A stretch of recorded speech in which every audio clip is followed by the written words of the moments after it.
hooks himself back in. They want it. Kisney's not able. It's a pentakill. Second, they'll find a second. Chippy is on an absolute tear right now.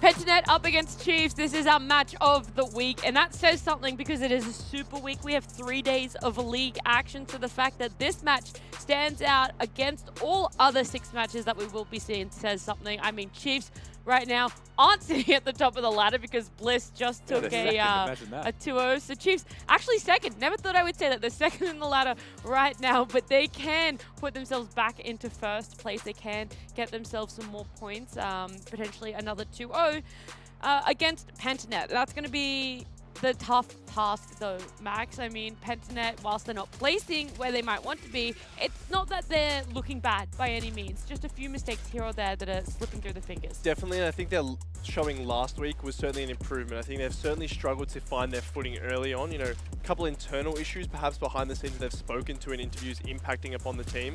But I think this team looks at their best when they have very clear engage from their jungle and support, and Violet is allowed to run free, right? Ultraviolet is staying in the LCO for a reason, and he's definitely shown in the game so far this season that he can have the performance. To me, it's about consistency.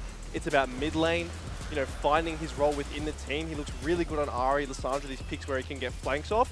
And if they're coming together cohesively, this PGG team on paper should be able to challenge the Chiefs. Yeah, for me, it's a consistent draft that we need to see first and foremost, right? Because that has been one of their biggest weak points in their first weeks. And with that being improved, it's the consistent mid-game afterwards. Because I was watching the games back that I didn't get to cast last week, and it felt like at times that even with leads they had, they were still throwing away those leads with improper setup or allowing angles for their opponents instead of giving complete shutouts. Even with the pentakills in these games, they still showed that they were beatable.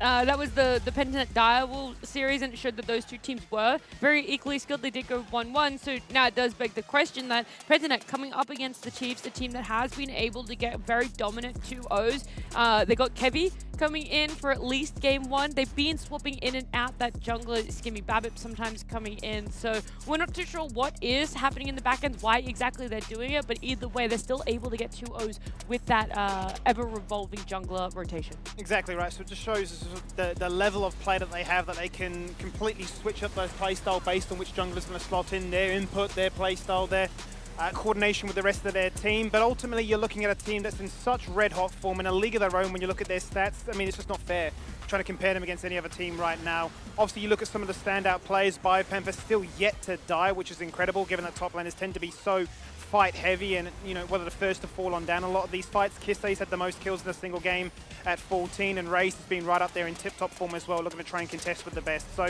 you're really looking to, as Raze has even mentioned in their interviews, try and beat them in the drafting phase, make life a little bit more difficult for them. The one key memory I'll have of previous encounters with them in PGG, at least last split, is that if they could look to try and get an early lead, say Pentanet, maybe there's a chance to try and put Chiefs you know, behind. But I would say that mid to late game is a part where Chiefs have a lot of stability, so if you can't beat them in the early game, you don't really stand much of a chance from that point onwards.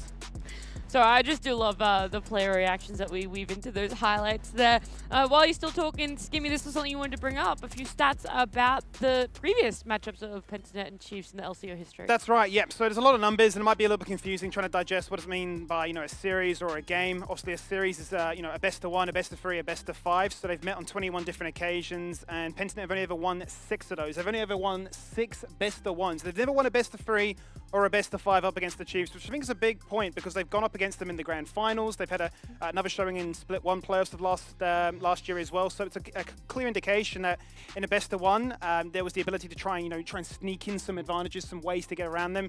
And you can see that reflected when you look at the games as a result. They've taken off only 3 extra games in those best of 5 series. So it begs the question then, okay, in a best of 2 format, does that curse continue? Can they look to try and say, we've got chances now to reflect and adapt and go for between game 1 and 2 and say that, hey, yeah, we can actually beat you on the day. It's not a case of we need something crazy or something cheesy or some way to throw you off balance. So you can see that Chiefs, yeah, highly, highly stacked against them ever since that rivalry really began in, January 2020? Yeah, 2021. Oh! I know Wow. numbers. There was a lot of numbers on your screen. Numbers are hard. It's January 2020. Was it? I don't know when it OPL. was. I don't know. Oh, when back it in was. OPL. So you include You OPL made me in there. feel dumb for 2 No, seconds. That I'm putting my feet thought up it for was, the I world. thought it was only Feet LCO stats. I thought pick. I thought it was only LCO stats. Nah, That is my nah, fault. nah, Not on stop the Skimmy. cap. I'm Not on done. Skinny. Yeah, I'm skip, revolting. yeah, I'm getting way yep. comfy now on the couch. Yeah. I don't care anymore. All right, okay, all right. We're gonna move on. There's then. more stuff on your Because screen. there's so many more stats. We're doing a jungler comparison because we've talked about that in and out of the Kevy Babip jungler role for Chiefs and how that's going to shape up against Shanfire. Yeah, absolutely. And so what we can see I thought here, you wanted to talk about this. what we can see here, my graphics Oh, I are the can next talk, but one, I'm still tilted. is a sort of sword and shield playstyle between the two junglers, with Shenfire sort of slotting in the middle, right? We take a look at the DPM, Kevy's first. We take a look at gold percentage, Kevy is also first. Meanwhile, on the other side of the coin, Babip sitting at 7th and 9th respectively, whereas Shenfire more in the middle, in between, and that's reflected in his diverse champion pool. So very much a rotating style played by the Chiefs whenever they choose between these two junglers. Yeah, Schoenfire also known more as like the man who conducts the orchestra, right? Conducts the symphony. He moves all the pieces around on the board. There's a lot of bot-centric focus from him as well, moving Dongi down with him to those bot ganks. And he is a large part of their team's early game success. And you can see that reflected through being second in kill participation in the jungle role as well, right? So expect to see Schoenfire involved in almost everything, where the contrasting styles of the Chiefs alter how they play a little bit more. Okay, this is what Max really wanted to talk about, though. He Yes. wanted to talk about the Kise stats in line with, again, the two different junglers, Babip and Kevy on Chiefs. Yeah, so what the main idea that I want to convey here is the sort of way the Chiefs attack the game and give the carry badge. We know Razor's always going to be a carry, right? In there, your reserve sort of carry. But to me, it is about this mid-jungle. And clearly when Babip's playing, we can see there, Kise doing a whopping 34% of his team's damage. It is only 2 games, so there is a limited sample size, but a 10% difference in damage between the two junglers really reflects that change in playstyle, change in identity that the Chiefs have when Kise is playing with either of these junglers. Yeah, it is interesting to look at then because now we've sort of pinpointed what Schoenfire's identity is and what he brings to Pentanet, and now you're like, okay, Chiefs are able to play with 2 different identities around 2 different junglers, so there is going to be a lot of adapting between games. Who really knows? Like Skimmy said, is that curse going to continue or is it not? All I can say, though, is that we do have Schoenfire on the line. He's going to be joining us in this interview. Schoenfire, hey, how are you feeling coming up against Chiefs? Hello guys, hello. Feeling a bit nervous. It's a big game, so I'm happy to show what we've prepared this week, honestly. Has it been difficult preparing for Chiefs, one in the fact that they're undefeated, but also for the fact that they're swapping junglers between Kevy and Babip? No, I think I've experienced in the past with Sybil back in the day, and I think it makes you worse as a team, so I think it's pretty bad for them. Okay. Fair enough. Now, you guys obviously sitting at 3 draws apiece. What do you reckon is the barrier that's led to that sort of inconsistency and inability to close out those 2-0 in those series? Oh, it's ourselves. It's our past issues that we haven't been able to fix in Split 1 or improve upon, but I think we're getting there. We showed in the Direwolf series, like, we did the most... one of the most atrocious throws we've ever done. Even compared to scrims, like, we've never thrown like that bad before. So yeah, we've shown progress, but it didn't show the 2-0 on our last week. I was asking why not this question earlier, and I thought, why not continue and ask all the junglers this question? But if you had to 1v1 a jungler IRL, who do you think you could beat and who do you think you could not beat? That has to be in the LCO right now. Oh, I mean, everyone. Come on. You do martial if arts, I'm not right? playing League of Legends, I'm doing jiu-jitsu, yeah. Everyone. All right, so absolutely no one is going to be able to stand up to the unstoppable No. jiu-jitsu force of Schoenfire. Yep, jiu-jitsu works. All right, do you have anything else, Max? No, good luck for your best of 2. Thank you Thank so you much. guys. See ya. He's my rank 1 pick, by Yeah? the way. Just to Yeah, he's clarify. definitely first round draft. Like, yeah, if you've seen the videos on Twitter of him just like... I know. Oh, he's posted videos in the gym and he looks like I'm a beast. intimidated now. Yeah. Now I feel bad for even just asking the question. Yeah, well, he is cutting a fight. Like, head and shoulders above everyone else. Yeah. You know who might have a bit of a fair shot against him is Carbon. I've seen his his videos The also on Twitter. kickboxing. Yeah, Muay Thai mate. Lee Sin. Yeah, Muay Thai Lee said, I reckon you take him out of retirement, take him out of the head honcho here, bring him back into a team. Legacy somehow comes back into 2023. Make it happen, Twitch. Bang. Schönfire up against that. We're just going back old school. That'd be crazy. Did I ever tell you guys that when I played with Carbon, he used to breathe really heavily into the mic when he was fighting someone? So Really? there's this period of time where you knew that he was fighting with no comms because you're just hearing, like mid-game, you're just farming minions and you just hear that. You're like, oh, Carbon's fighting. Well, there's something going on in the other area of the map here. We've got the counterpart to Schönfire, though, on the side of Cheese. We've got Kevy joining us now. Kevy, I'm going to start it off. I'm going to do the inverse, okay? I just asked Schönfire this question. But if you had to 1v1 another jungler in the LCO right now, IRL, who do you think you could take? Who would I want to be on IRL? Yep. Honestly, any of them. I could take any of them. You reckon even Schönfire? Yeah, I don't really care. Okay. Respect. That is mad respect. No respect. Okay, so behind the scenes, you guys have been talking about, when you guys are swapping out, one of you guys is coaching, one of you guys is reviewing. Can you talk to me a bit about that process and has it been helpful for you? Yeah, I mean, spectating scrims instead of like playing every single one, you get a bit of a different perspective on like your players' like tendencies and all of that. So I think it's helpful, like obviously I don't get to try as much as I would want to. We kind of like split them evenly, but I think it's more beneficial than not if like everyone's like willing to like listen and learn and take points from each other. I know that like Max essentially kind of just asked, but what exactly is it that you are noticing? I mean, have you really had prior experience as a coach before, or is this like sort of helped you as well, or it's not this traditional style of coach when you guys are subbing in and out? It's definitely not the traditional style, Okay. like we're not full like conducting a review or anything, but like I'll watch the game and I'll have some like timestamps that we can go over, and like Leo has the same. Like when he watches, he has a few timestamps that we go over and we talk as a team. So I think it's just nice having two different jungle perspectives doing that. Absolutely. Now, I'm not sure if you're aware of this, but BioPanther is currently deathless. He's the only player in the entire league. Is this something you guys are conscious of in-game and, you guys are playing towards that deathless split for Bio? Yeah, we actually are aware of it. Like I'll do my best to keep him alive in the game. So if he ends up on Zion or something like that, like I don't know if I'll be able to help him. That's a good jungler right there. That's Yeah. a good jungler. I want to quickly ask you about this patch, how it's potentially going to influence your personal champion picks, because you talked about you can't really try as much as you would like. Does that mean some of the drafts might be on the safer side, or you still have these pocket picks that could potentially take some of the other teams off guard? I mean, honestly, I can play pretty much everything, so I don't really care. Like, Okay.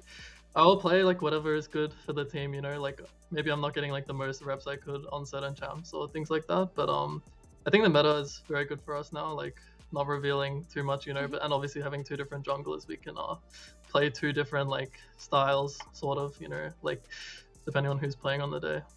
Yeah, perfect. Kevin, thank you so much for joining us, and good luck today. Thank you. See ya.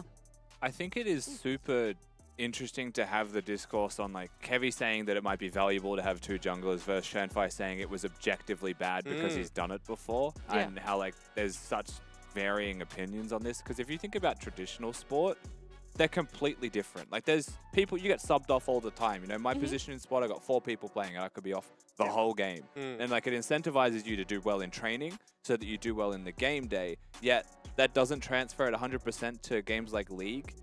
I think it's a personality thing Yeah. is one part of it, but I think the other aspect is maybe when Schönfire was doing it with in the past. With Sybil, yeah. Yeah, they weren't necessarily doing it that the other one was coaching per se, or having this like overarching review of like, okay, now I take this backseat where I'm watching what everyone's doing. So there could be a difference in what's happening in the back end as well. And from having done a similar thing in the past, I think it actually can help if your team's having issues. The Chiefs obviously not having issues that we've seen, at least. We don't know how they're performing in scrims, but when you are able to take a step back, you are able to see things more holistically, and that helps when you're coming to the game. If you say, okay, well, this was a focus in our last game that I saw from this top-down God mode perspective, I can sort of help fix that in the way that I'm playing. I'm sure if you all buy into it as well, like if the rest of the team are on board to allow this to happen, then it's just going to work, right? If there's a bit of resistance from other players saying like, why are we doing this way? I prefer it when certain player plays, right? You create that tension, that friction, and sort of, you create internal drama, which could otherwise be avoided and sort of defeat the purpose of what you're really trying to accomplish. accomplish. All for one and one for all. Side select is coming up. Again, we're seeing it. Pentanet favoring the red side for themselves. They pick it up. This definitely is not, potential influence of the new patch. They were doing this one on for the last few weeks as well. So they'll be red side both times. Chief's going to have blue side both times. If this is going to impact where you guys think the winner of game number one will be in this best so of two. automatic right now. What? He's got the It's a reflex. reflex. Yeah, literally That reflexing. Dare fan vote up there in that corner. You can use your channel points and you can have your say on who you think is going to be winning game number one. Our predictions. 2-0 for Chiefs. I'm going to assume this is very similar to the previous series. Everyone's going to go for 2-0 Chiefs, just like we had the 2 O's across the board for Bliss as well. For me personally, just not enough consistency right now from Pentanet to really favour either a 2-0 for them or at least a draw. I think Chiefs have looked a little bit too clean. Obviously, you've got that degree of confusion and prep as well when you're preparing two sides. And then two junglers with their flexibility. So I think until Chiefs look pushed, they've yet to be pushed. They're in a league of their own for their stats. I think you would be silly to vote against them. Playing devil's advocate, the other side is maybe their loss against Star Wars was enough of a kick up the bum that they were like, all right, we got to play the cleanest, the best league that we've ever seen. We can't make any small mistakes, and we might see a whole new different team coming up. I'm not really sure, but hopefully we'll see some new champs as Champ Select is ready. That certainly is, Nap. So let's see what happens here as two titans of the LCO era. Both have won a championship before. Let's see if Pentanet can go back to winning ways. And what I will say to Nat's point is you only need one game, right? It's a best of two, it's not a best of five. We have seen Pentanet take games in series. Maybe they haven't won a BO1, but they have taken games. Yeah. And if you take one game here, the Chiefs don't get 3 points, right? So constantly things can be shifted here. Pentanet don't need to be perfect. They just need to be better once. And so that would definitely be an easier goal to set for themselves.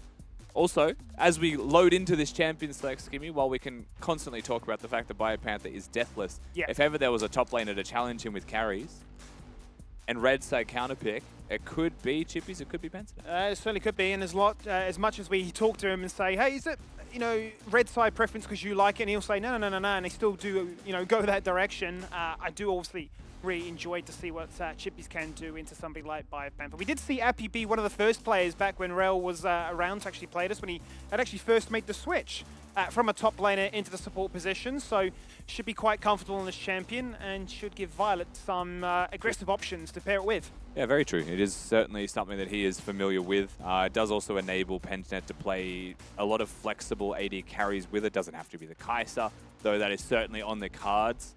It is going to be the Aphelios this time around, so a bit more of a stable 1v1 AD carry. Can play its own lane out relatively well and just let the Rel focus on the bush control as the Chiefs are waiting for their second pick. With Kevi in, who can play carries. Well, Kevi is solving every champion he wishes he could play, but then says, I'll play Maokai instead. So denied from a carry today.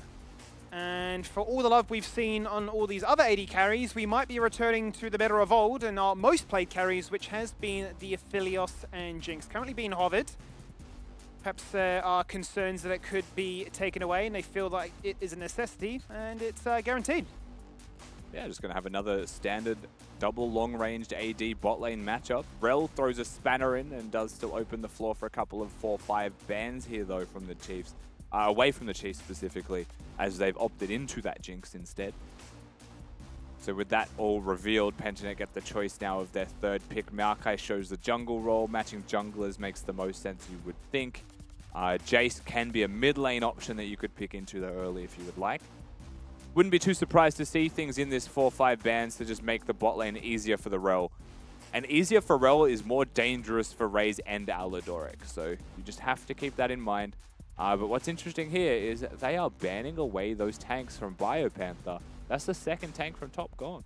It is, and we certainly know that Bio has a fairly large champion pool, so shouldn't be too deterred by this one, but it's a key indication that they've got a goal in mind that is hard engaged from the likes of an Ornn and an Alistair. The same could be said then from the Chiefs' perspective of denying away some of the comfort that Dongi has showcased. He's looked certainly most at home on the Ahri in Split 2. We've now seen that it's being used as a static Shiv kind of champion, which would give Pentanet even more tempo when you talk about their 4-man dive with Schönfire in the mix.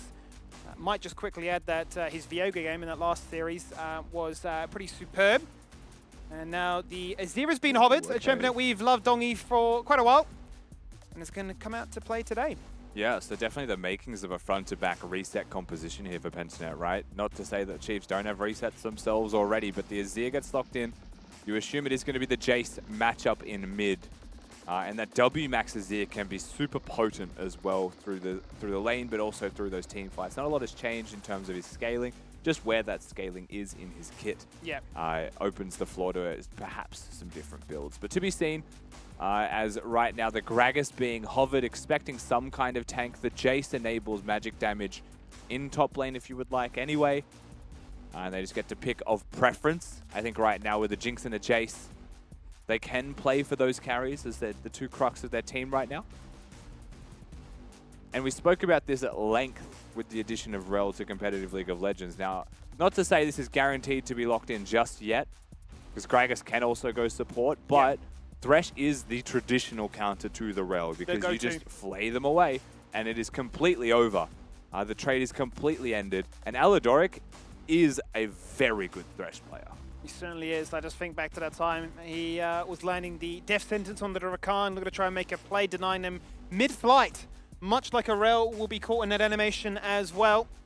And that fifth and final pick, to nobody's surprise, is going to be utilized here by Chippies, and it's going to be used to lock themselves in a Scion. How many times today we're going to have a fifth pick Scion? Any kind of theory around what fifth pick could offer you? What is draft anymore? Just saying, slam a tank here, let's get it done. Yeah, that's right, boys. Just lock me in the take Scion. I think this is a Scion angle. This is the position for it.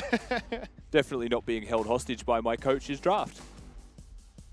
This is when he goes all out and says, well, actually, it's lethality Scion, and I will be 0-10, but winning the game. Yes, I am going to be sprinting it. Watch me show you why I don't want to play Scion as a fifth pick anymore. It is a little bit annoying to watch just because, you know, Chippies has so many carries and loves the carries, right? Like, it could be one of those games where he slams a Darius and you're like, that's exciting. Like, I'm here for that. Sure. But he has the Azir, he has the Viego, and he has the Aphelios. So the carries in the team are secure. The composition has the Rel for engage, and Scion allows them to add layers of complexity or simplicity to their engage when it comes to the fights, right? So Rel goes forwards, Scion goes in. If it's a flanker, it's frontline. They get Viego those resets. Aphelios is protected by the Azir, and the composition scales up really nicely here for Pentanet.gg. For the Chief side of the coin, again, I don't think they're lacking in scaling by any means. They have exactly what they're after. The Thresh will support the AD carry, and this Jinx should be fine to farm through the lane. I think they have plenty to look forward to in their draft overall. Caveat on the Maokai, especially with the Gragas top lane, only one of them can be AP, so you're kind of, given that it's a Scion matchup, expecting it to be an AP Gragas because it's free. Or you go the AP Maokai and Bio just goes Grasp Gragas and they just get procs off each other and they're both unkillable. Depends how boring they want top to be. But that's the question we can look to deliberate on in just a second as we load into our second series of the night. The Chiefs up against Pentanet, a matchup that has delivered some absolute bangers over the years. And hoping to see the same as we go into Split 2 as well. Ooh, interesting start to this one. Let's see what happens here. Biopanther is going to be playing in the bush by himself while the four from the Chiefs are there. They've got their target, the cancelled recall. Chippies could be in a bit of trouble right now. Death Sentence has to be flashed away from. And, well, that's a level 1 strategy that has proved to be invaluable. And what's interesting about that one is, one, it is a Death Sentence start here from the Thresh. So Rel has angles in bottom lane at level 1. That is potentially worth considering. But two, Biopanther being the one who goes into the bush first can threaten with the body slam start, right? So it's much easier for him to find that angle. And Chip is also potentially just could have recalled.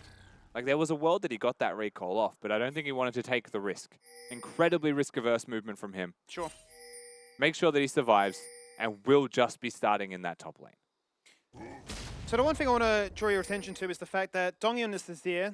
From what we've seen of him, at least this split anyway, it has been very much about the Nico, Lissandra, the Ari, all about the facilitator. You know, I'm here to push a wave, clear a wave, rotate, and make things happen. This is almost a reflection of his game up against Direwolves, where he played the Orianna, wanted to draw the game out, wanted to go the distance, get a few items under our belt, and go toe-to-toe to you with there. I'm curious to see if the pace of the game will allow it to happen for him. I mean, he certainly is going to be more of a carry in this game compared to that utility. So you're right. Like, depending on how this game plays out, Chiefs average a 6,000 gold lead at 15 minutes. So you want to talk about game pace and picking scaling champions into it. they don't let you scale, right? The stats say the Chiefs do not let you scale, and at 15 minutes, they're going to win the game. And so I think there's a risk involved with where Pensnet have gone here as a draft overall, but at the same time, you want to have strength early, but if you don't have a late game win condition, and the Chiefs choose to play slow that one time, Sure. like you're just as doomed. You'll turn your attention to Brother Violet and say, please, take us to the promised land and win us this game. Exactly. I mean, here's the thing, right? And I've said this every time we've seen an Azir for years now, but it still stays true. Azir is one of those scaling champions that can control waves. And Aphelios is one of those scaling AD carries that can also control waves quite well. So usually what you look at here is, yes, they need items, yes, they need time, but they can also push waves really hard to enable junglers to make plays themselves if required. As it stands, though, neither jungler really going for anything crazy just yet. Both going from top to bot side. Maybe playing towards the bottom lane, but ultimately it feels like it's going to be Prior for the Chiefs. So that bot scuttle does not belong to Schönfire. It should just be Kevy that gets to walk in here and secure this one. Especially if Kisei teleports back to have that mana.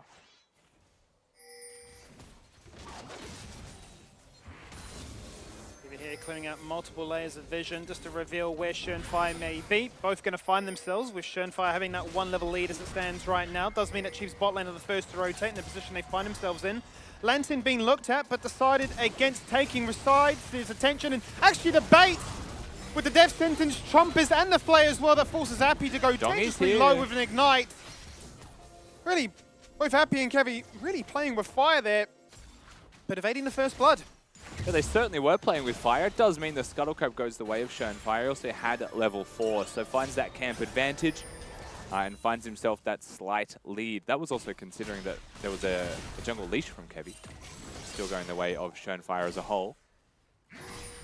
All that really nets him, though, is the ability to cross-map and get the second Scuttle Crab. So nice for Schönfire. He'll be happy with this. Maybe a more favorable recall or gank possibility on the top side of the map.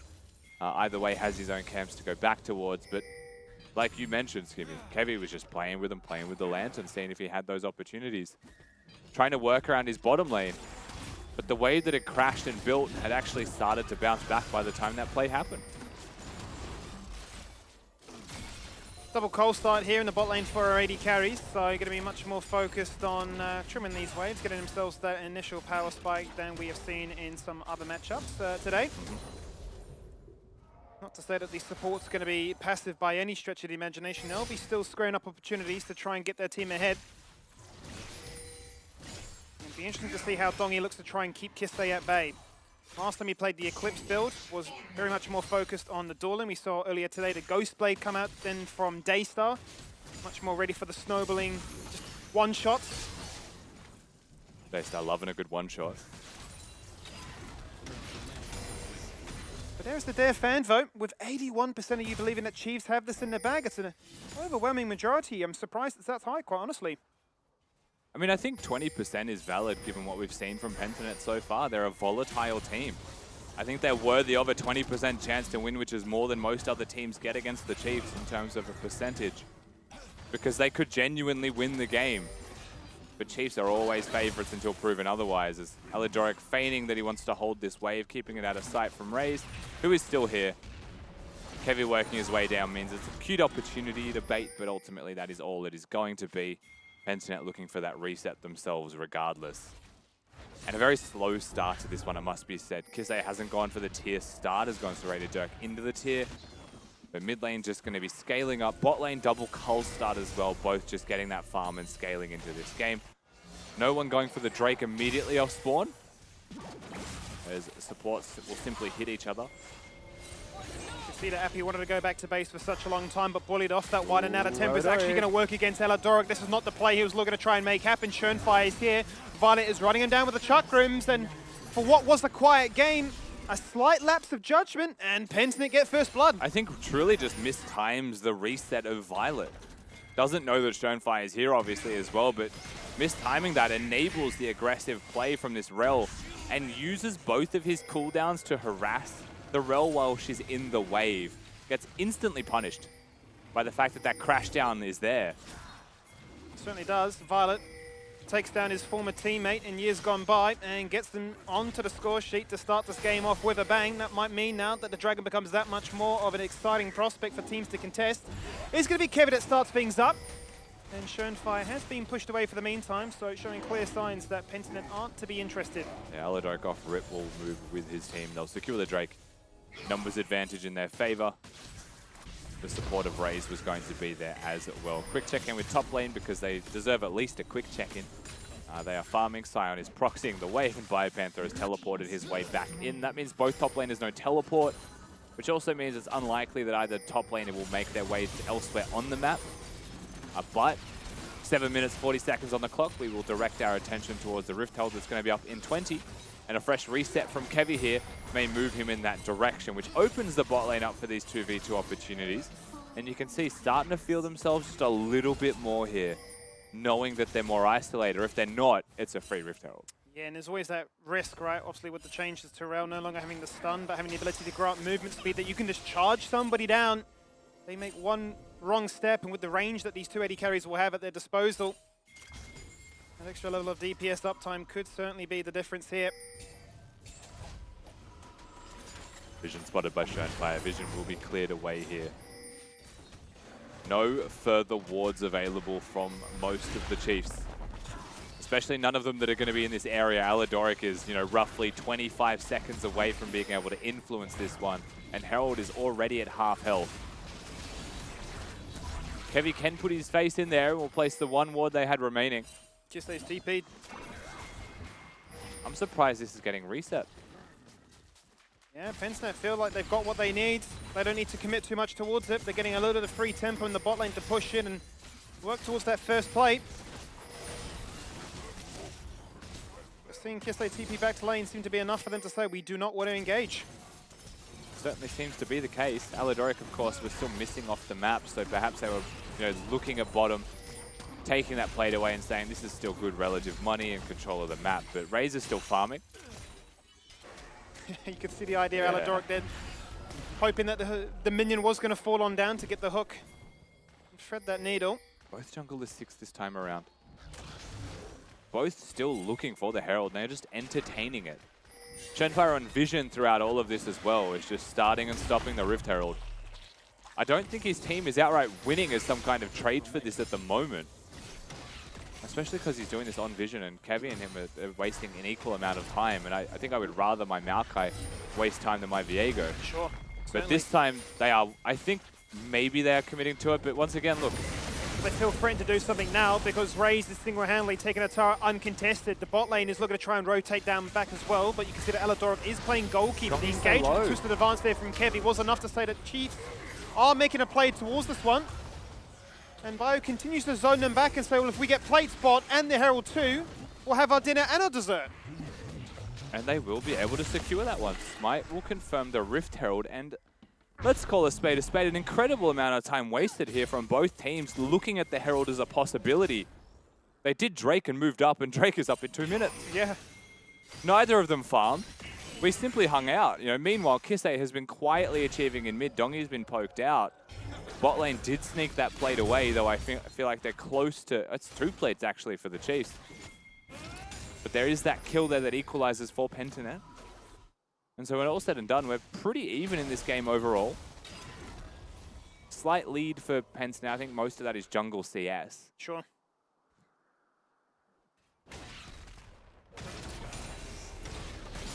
But does put a level of scrutiny as to how much attention Chiefs will put towards the second Drake. They're up in 90 seconds now. As to whether or not they feel like they need to make much really happen. One of the stats I brought up earlier today, that single game we did see Kisei play into Kanga, went 14, and now has the most kills in a single game this split. You can see 83% of the KP really was all revolving around this Jace. Such a slow game compared to the average. Again, just to reiterate, the stats for the Chiefs here at 15 minutes are overwhelmingly in their favor. They average 6,000 gold ahead. But right now, they're going to be averaging dead even 12 minutes in. Risk averse, perhaps. Not willing to go crazy, perhaps, as well. But they have got scaling in their team, in their champions. And their early game isn't some kind of overwhelmingly strong draft. They just haven't found an opportunity, and Pensnet not really presenting those opportunities themselves. No one willing to make a mistake. Certainly a very risk-averse game, as you say. Very different to what we have seen from either side, quite honestly. Very used to Schönfire forcing ganks, very used to Chiefs just finding kills in solo lanes. May just be that drawn-out game, waiting for objectives to really find fights there. And it is that Duskblade Jace, so it's going to be right in the thick of it. Looking to get those executes, looking to get that Duskblade proc so that he can't be reset from the side of Pensnet, become immune to all damage, except for turret. Just a clear sign that he's going to be in melee range, right? More than anything else. Certainly wants to entertain the pain and deny Pensnet of any retaliation to just that. Kevion Vision is going to start up Drake number 2.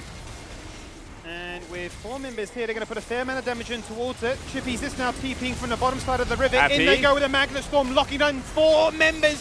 Charging in goes the Spine. Scoop them back with the Emperor's Divide, and Chippies goes in to get the final hit onto Raze to say you could have your Drake, but we'll take 3 of you. And what an incredible fight from Pentnet.gg. Appy with the perfect engage. Sion with the perfect flanker as well. Chippies with no hesitation. Reset's just going to be cancelled there. Control ward placed. Not going to be any further fights, but it is pressure at this bot lane turret. Aladoric missing the flay. Biopanther's going to be down here to catch this one. But 4-0, what a start for Pentnet. The first possible start for them. If you want to give them that scaling possibility, if you want to draw the game out in this controlled pace, they're certainly on the board for just that. Kills across the board in all the right places, nothing towards the support. And I think once again, when it comes to the execution, Aladoric is missing the mark. His job is to stop the Rel. His job is not to waste his cooldowns to try and kill the Rel. And watch this, throws the hook, should not flay. The second you flay, the floodgates open for the flash in and full engage combo from Appy. The teleport, right, the ability to move from Chippies was instant. And the sweep, the ultimate from Dongy was just clean.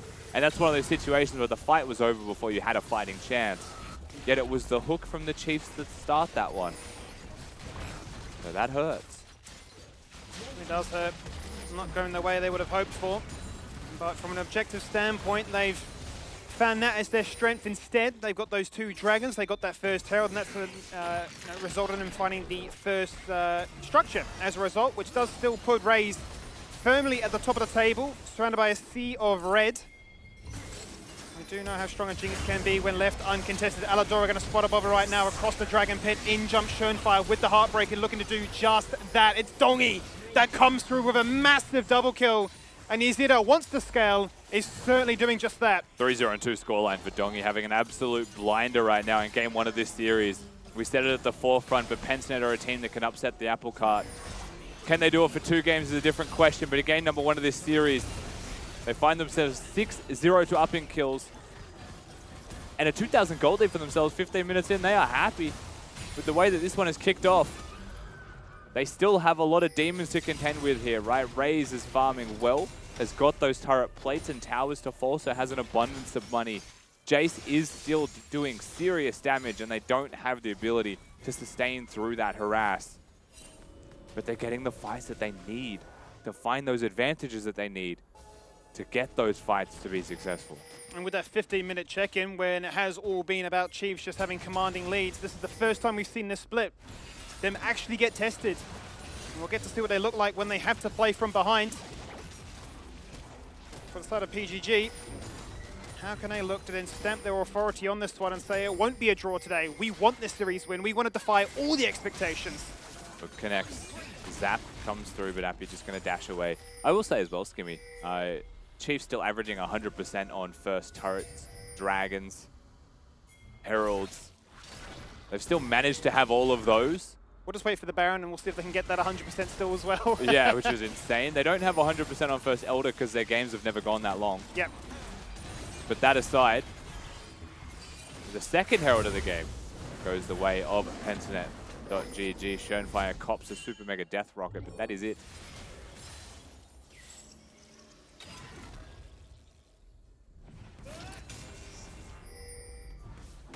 Guess they're going to be left in the side lane for the meantime, farming up that tier, currently at 222 stacks, working its way to the evolution into the Muramana to give them that cheap second item spike to become an absolute menace in the mid game. 1 minute on the clock until the third Drake of the game spawns. Chiefs would love it. I think Chiefs would love to have a real threat of the soul. But it's also one of the situations now, right, where if you are the Chiefs squad, you can assess that you're behind as the recall gets cancelled. I think you can recognize that Pentanet are really strong right now. And so it might be in your best interest to just concede a Drake. Concede up to 3 Drakes if you want. You have that luxury that you've afforded yourself. And just continue to try and get money more than anything else. Because Pentanet most likely look at this Drake. They most likely summon the Herald in mid lane to secure the tower while the Drake is being contested. Exactly my point, right? The fact that they do have all the options right now and you have to play full responsive to their strategy. Let's see how Chiefs decide to square up to this one. Raze right now left on his own to clear out mid lane. Everybody here at the Dragon. Raze just hitting the turret though. Hook gonna miss. Biopanther definitely someone who could chuck the ultimate down to engage, but I think Dongi's damage is just a little bit too overwhelming and is really dissuading them.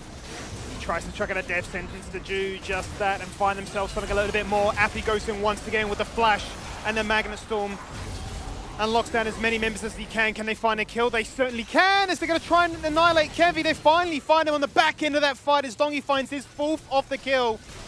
Raze has done a sizable amount of damage to that mid-tier 1, dropping it down to 30%. They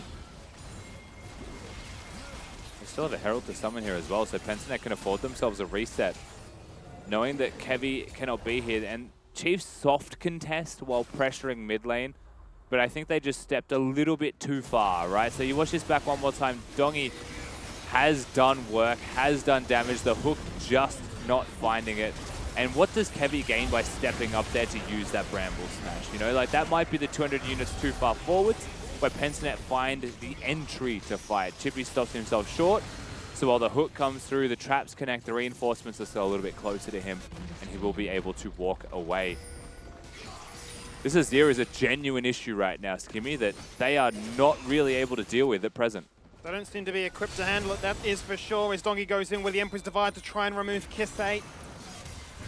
He's definitely taken him out of the equation and definitely meant that the cavalry will not arrive. Kevy dead again, having only just respawned. And the problem only continues to grow bigger and bigger. There is the Herald to exacerbate the situation even further now. Aladoric staying here like he's going to have a team to help him contest, has to back away. Another tower falls, cancel recall in mid. Raze gets stunned. Raze has to flash away and just out positions where Chippy's was. And he's forced to flash across the ramp top tower so he doesn't give them a kill. Still, Chiefs are yet to find a single kill, and we're 20 minutes in. And for a second there, I thought that they might go for the 20-minute Baron buff. For just a second, I thought they might. That could be the one thing that they throw this game away with, though. So they're going to go for the reset. Definitely still going to put their attention towards this Baron buff. The question is, how much of a show of force are the Chiefs willing to put down here, knowing that it's inevitable that Pentanet put their attentions here. Sweeper used to clear one aspect, one pathway towards the Baron buff river area. Oh, but they know you're there. He's got to be careful. The Deathless Gragas oh, he's just lived. He has just lived there, and for a second I was more invested in his KDA than anything else in the entire world. Right now he doesn't have a KDA. He doesn't have a death to have a KDA. He is an infinite player. Baron, though, not an infinite amount of health. Already down to 5k. They have DPS. They're not going to get here in time. It's getting shredded. It is just gone. Picked up by Azir of all people. Magnet Storm goes out, locks in place too. The Moonlight Vigil comes across, pads them down. Nature's Grasp, root them in place. Kisei, Zoe for the fight. Good. No avenue to make anything happen, but Raze has found that first kill. Schönfire at the bottom of your screen right now is already recalling back to base. But does he wrap around through enemy blue and try and flank them from behind? Kisei, the rest of the team grouped up. Sion big. The unstoppable onslaught to charge into 4, to smash into 3, to take down everybody, and to ruin the perfect fight to give them the ace. The ace from a Pentanet. It is clean gameplay from PGG. Their team fights have been outstanding. The Sion ults have been immaculate. And Chiefs just cannot go toe-to-toe in this game. The perfect KDA is broken. Now he just has a KDA. And suddenly this game, it was 5,000 against them. It starts with maybe a pick onto Appy. You're thinking just the smallest glimmer of hope appears in their eyes. And it is immediately stamped out by going for the follow-up engage. First kill's good. Now they're hunting, right? Pensnet want a base. But they just open the floor up to this really nice Scion ult. Threshold does nothing. All 4 of them get connected. A 5th gets knocked up. The Scion Q finds 3 as well. And Chippy's 1v9s the fight while they get the flanks. And Violet gets the free hit. Churnfire gets free resets. And Dongy doing the same. Pensnet unleashed in game 1. It may be as simple as Nat just said, let's just play good. They've certainly come against the Chiefs. Instead, our prep is immaculate, and our approach to this game is we want to play it late, but we'll just win early at the same time as well. They've got everything at their disposal, and this is going to be a very impactful Baron buff right now. As you can see them up by 11,000 gold. Chiefs staring down the barrel of their first defeat here in this split of the LCO. Not going for a perfect split anymore, not going for a killless split for BioPanther. Their goal in this game is to just survive. Even that feels like an impossible task. The Azir is just too much of an issue. If he's able to get that death cap on, recall and teleport back in, he just 1v9s. Violet looking like the same thing potentially available with that 3rd item of choice. But first things first, Gimme, we make use of this Baron buff. Jace harass means nothing with Chippies on the map. Certainly doesn't. 30 seconds left, and they make their last attempt to try and push this one in. Moonlight Vigil to start things off. The hook on towards Churnfire, making him go golden. Nature's Grasp roots him in place. Flash short again. Magnustorm onto the entire backline. Raze untouched. Bio down. In with the scope, and look at Dongy. Without a Rabadon's cap, he's found 4. He would love to get the pentakill. He would love to upset the perfect party. He gets the pentakill. Huge from Dongy, huge from Pensnet.gg. They don't just beat the Chiefs in game 1 of this series. They annihilate the Chiefs. And they show that they are a force to be reckoned with in split 2 of the LCO. Unbelievable. Nobody expected a result like this. 24 minutes in, 18 kills to 1. And a pentakill from that team again. Pensnet.gg.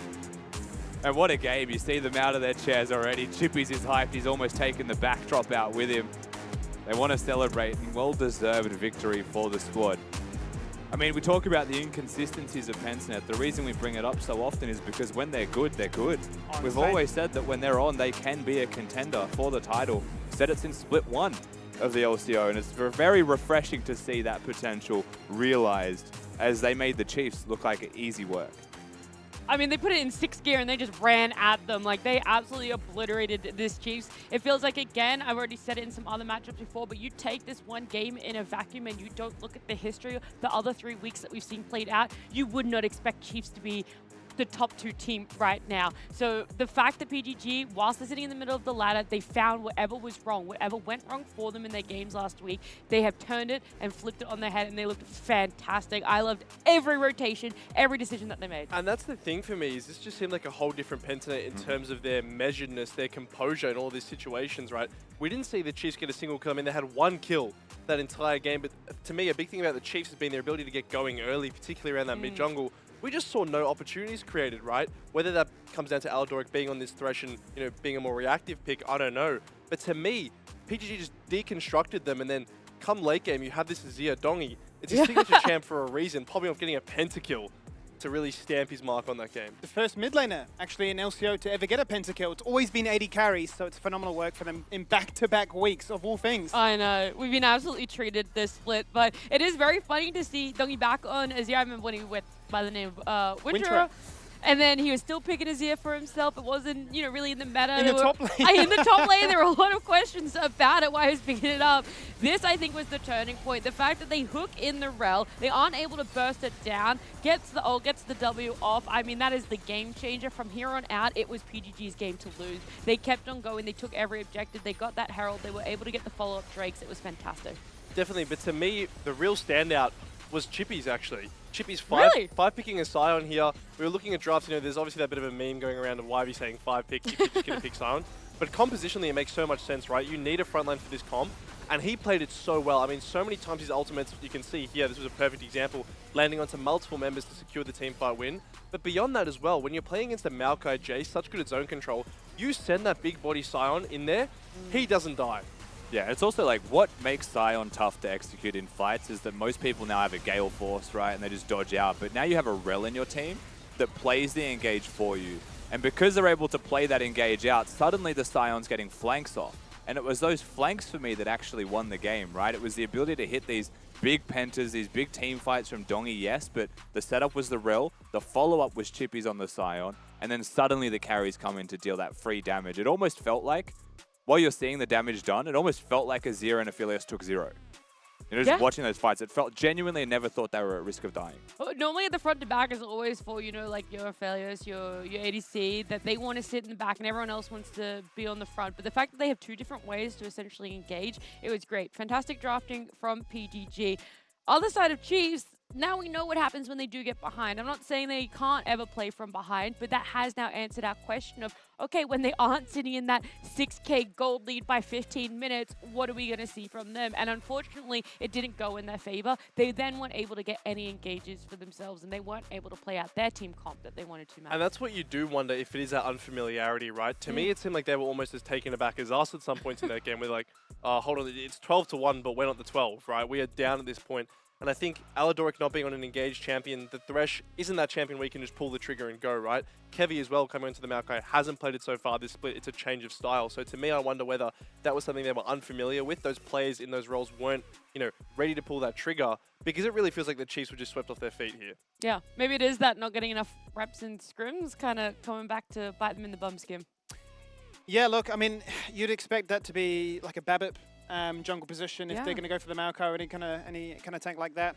But just, wasn't able to impact the map or unable to really assist Kisei and really being a factor. I mean, that was Kisei's 150th game in the LCO. So oh, was it this one? I thought it was next one. I believe so, yeah. Oh, next one? Okay, Yeah, saved by production. Okay, saved by production. Next game is the 150th. It is next game? Okay, it's all forgiven. All forgiven. Run it back. Perfect game for the perfect record. Yeah, that's 149. Like, okay, no one cares about that one? Yeah, no one flips through the record books and goes, yeah, but on his 149th game, let me tell you, all that matters is what you did on the 150th game. So he has to turn it around. He has to show up in his 150th game, which is in game number 2. And for that, same sides, right? So now that we know, PGG know how to dismantle Chiefs in the draft. That's what they were able to do. They were then able to execute it perfectly. So what do Chiefs want to look at to change up for themselves? Are there going to be any respect bans coming out now, or you think they kind of banned out what they had to, if they had to let through any bans that they had? Yeah, look, to me, I would be looking at the jungle pick, especially if Kevi is going to be playing. I'm not sure if Babib's coming in. But to me, you don't want Kevi on Maokai. I think he's looking a lot better on things like the Viego. If you can secure that, not only are you securing it for yourself, but you're denying it away from Schönfire. And then Aladoric moving towards something like the Rel himself. Really, you're just trying to steal what PGG was playing. Because it fits the compositional and the identity of the players on Chiefs so much better. Well, we got word. They're not subbing Babib in. So even in the past 2 weeks, it has been that subbing in and out. It's going to be Kevi again. So we're going to see a whole series of Kevi 2 games back-to-back for it. Okay, interesting. Does that influence what you guys are hoping for Chiefs then? I don't think so. I think, like, for me, the issue they ran into is they fell so far behind with the pick comp, right? They were relying on a Thresh, they were relying on a Gragas maybe for disengage or a Maokai to find flanks, and, like, they were bested at those fights. Honestly, for me, more than anything else, it was how odd the game was flowing. Like, I think the Chiefs were surprised that Pensnet were just, like, not doing things. Like, they were hitting the Herald, and then Chiefs were like, well, finally we can fight for the Herald, and they ran away. And then they came back to the Herald, and he's like, what is this guy doing? Like, just let me fight you at the Herald. They ran away again. And they just did. They were biding their time. Yeah, like, I think they were actually just farming up to a point where they wanted to fight and, like, entertaining the Chiefs and not letting them do anything by simply entertaining them. And then it just comes down to that one fight that they choose to take where the Rel goes in, right, and the game's just thrown away. You get to be in control, even of engages that you want to have, what fights you do or don't want to have. Very quickly, one last question I did want to ask. Skim, Max keeps harping on about that he wants to see Aladoric on some other engaged champs, maybe take the role for himself, but what else is out there that you'd like to see in this patch, fits that meta, you think could be highly contested in this sport?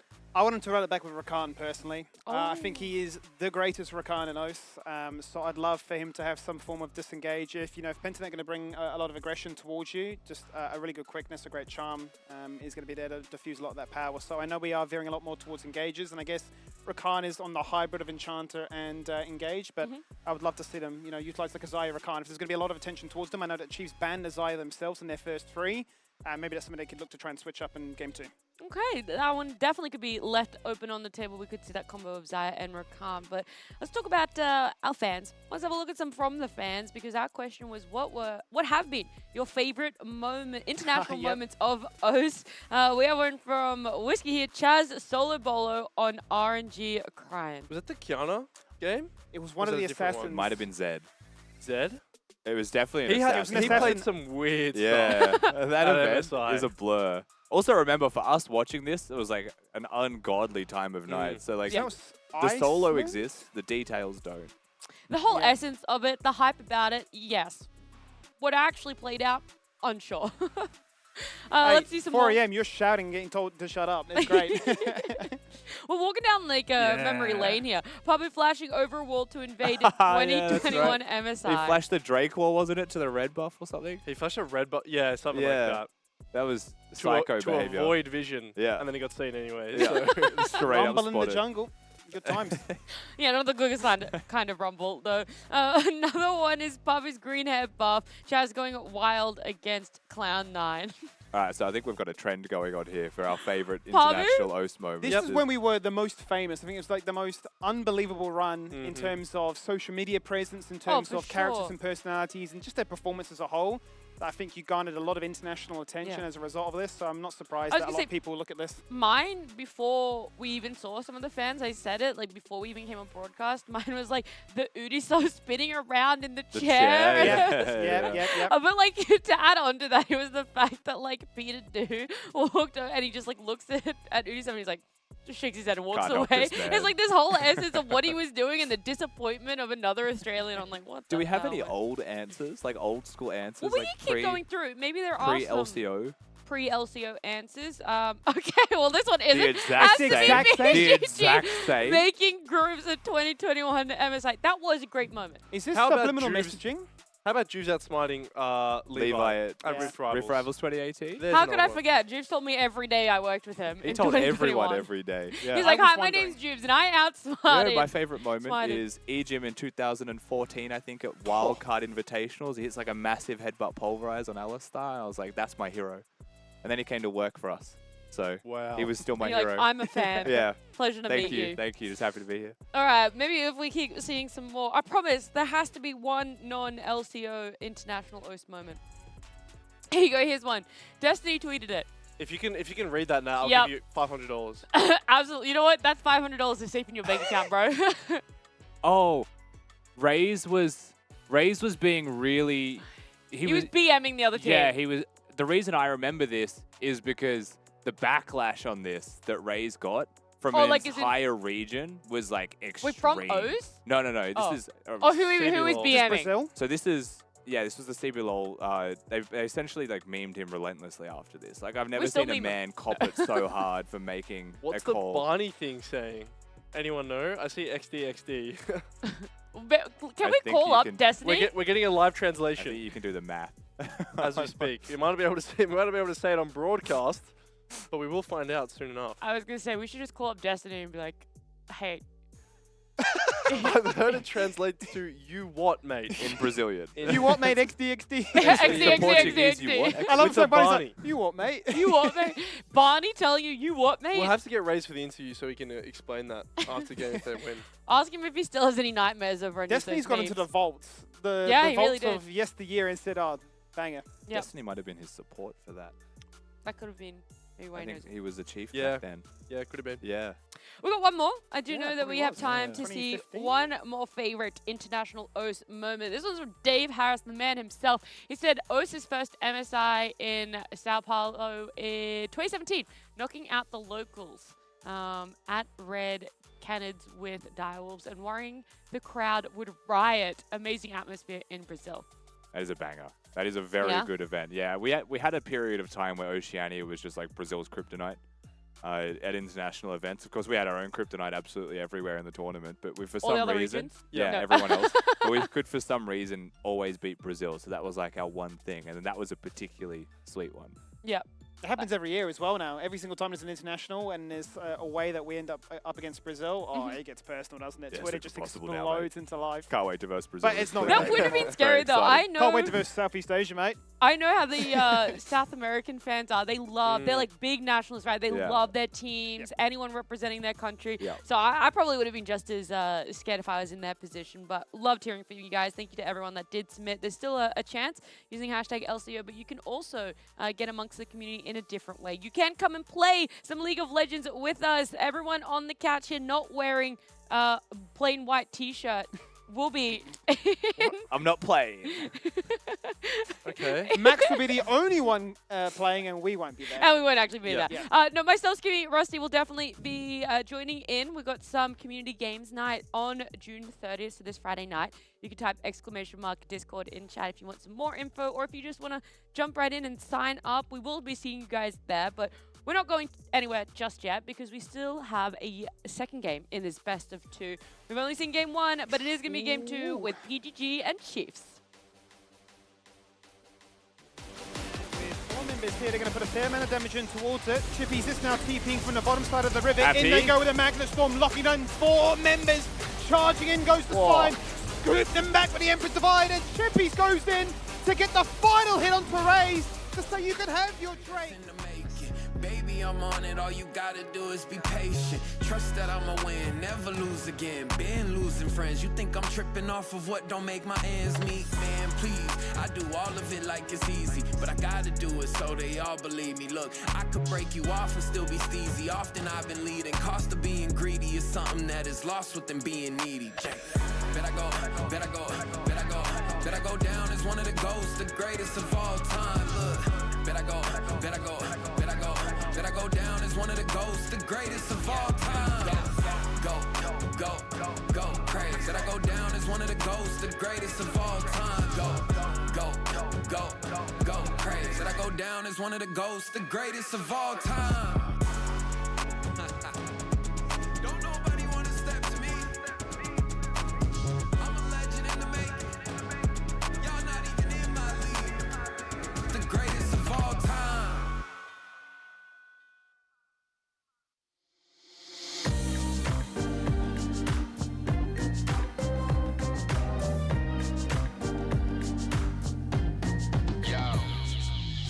You a whole mood, you a whole vibe. Came through when it's true, I knew it the whole time. We ain't even halfway like I'm teeing that whole 9. You far over par, you bogeyed the whole side. Cause life alters, where we headed like Walters. Monumental potential, I picture like life partners. A part of my life, a partner in life. The good with the bad, the spark and the strife. And that's the way it's gotta be. If it's not meant for me, then it's gotta leave. But you different, you shine and you glisten. Let me stop and listen. Ooh, you're like a daydream. You're perfect for me. No sadness is finally over. Ooh, your words on my lips, your hands on my hips. You make me see you're my perfect lover. He hooks himself back in. They want it. Kisney's not able. It's a pentakill. Second, they'll find a second. Chippies is on an absolute tear right now.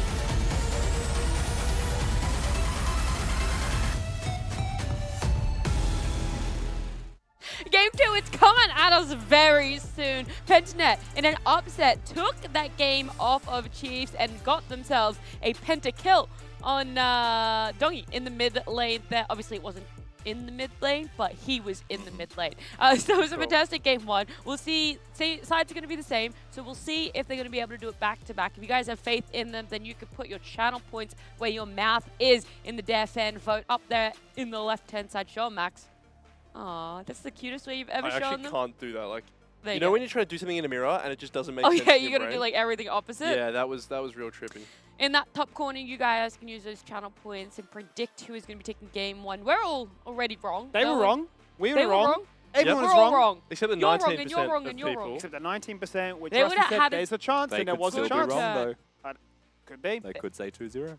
They be. could be have gotten 1-1. that a mega return on their channel points. But there is a realm in which we do see it be a duo in the opposite way, because the fact that they were able to take game one so cleanly, they were always in control. It does leave a lot of questions unanswered, but lucky for us, they're going to be answered because Champ Select for game number 2 is ready.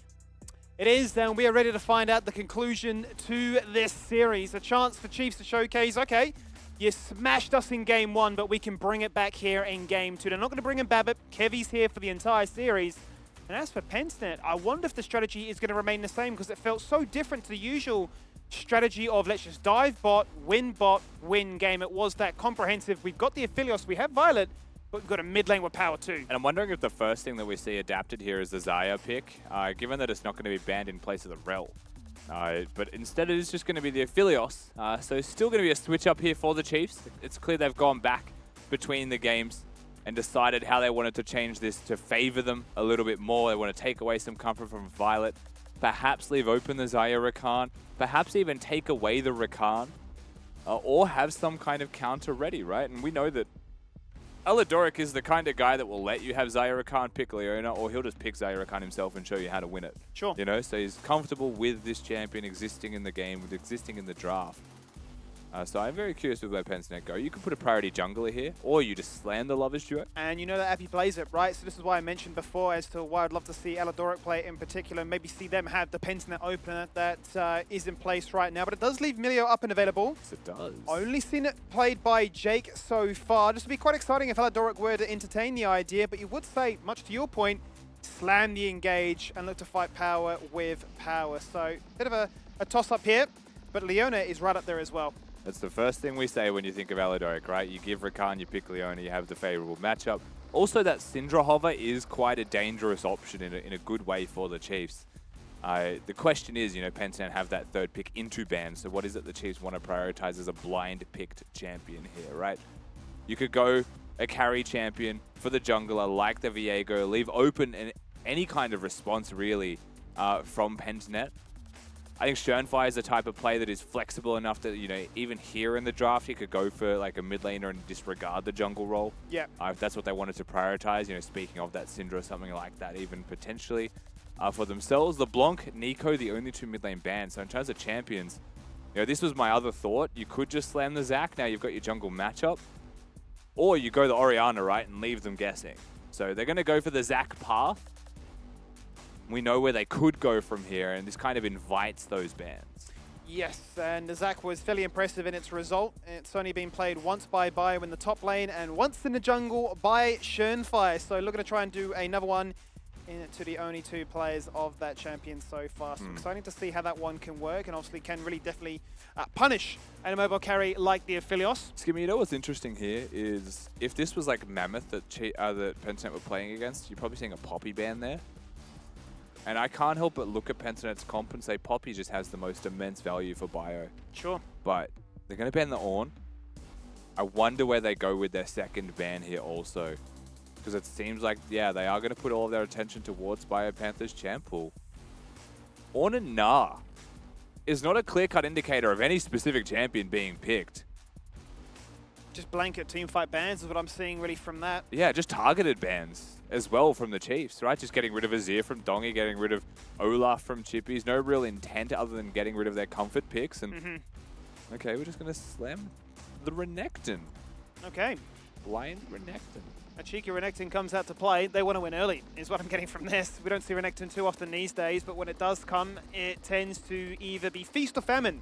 Wins hard, lose hard, much like we've seen in some of our matchups already here tonight. The Gragas getting hovered.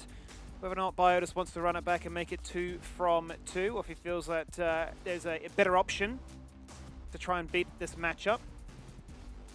And Kevy, of course, not in his comfort place, looking to have to blind pick a mid lane champion. Does he go something like the Akali, right, or Sylas, things that give him movement speed or mobility? Or does he just go for a mage in mid lane? The Jace is still possible.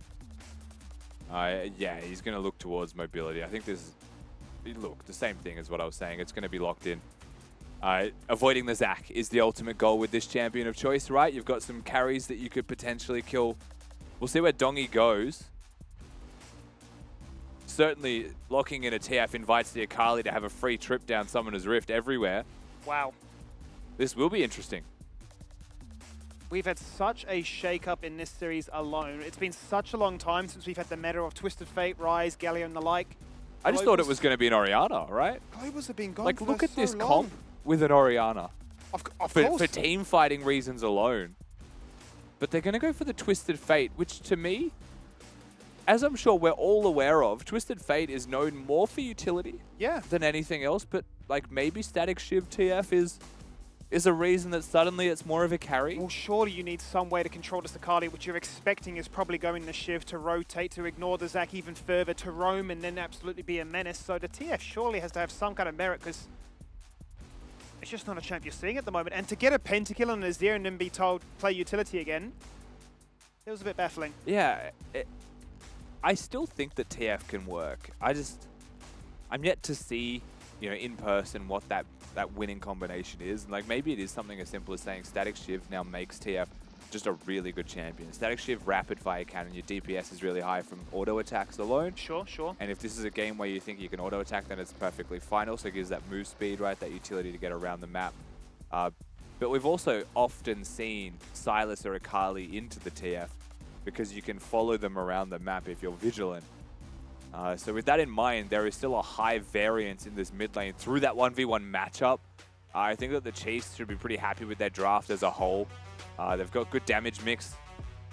Should be probably a tank top lane Gragas here as well, so Akali's a solid magic, and I think they've got pretty good pick potential. I don't think we're ever going to forget that moment when Akali, or Kissa in particular, playing the Akali, teleported all the way from bot lane to top lane with that strike coming on through.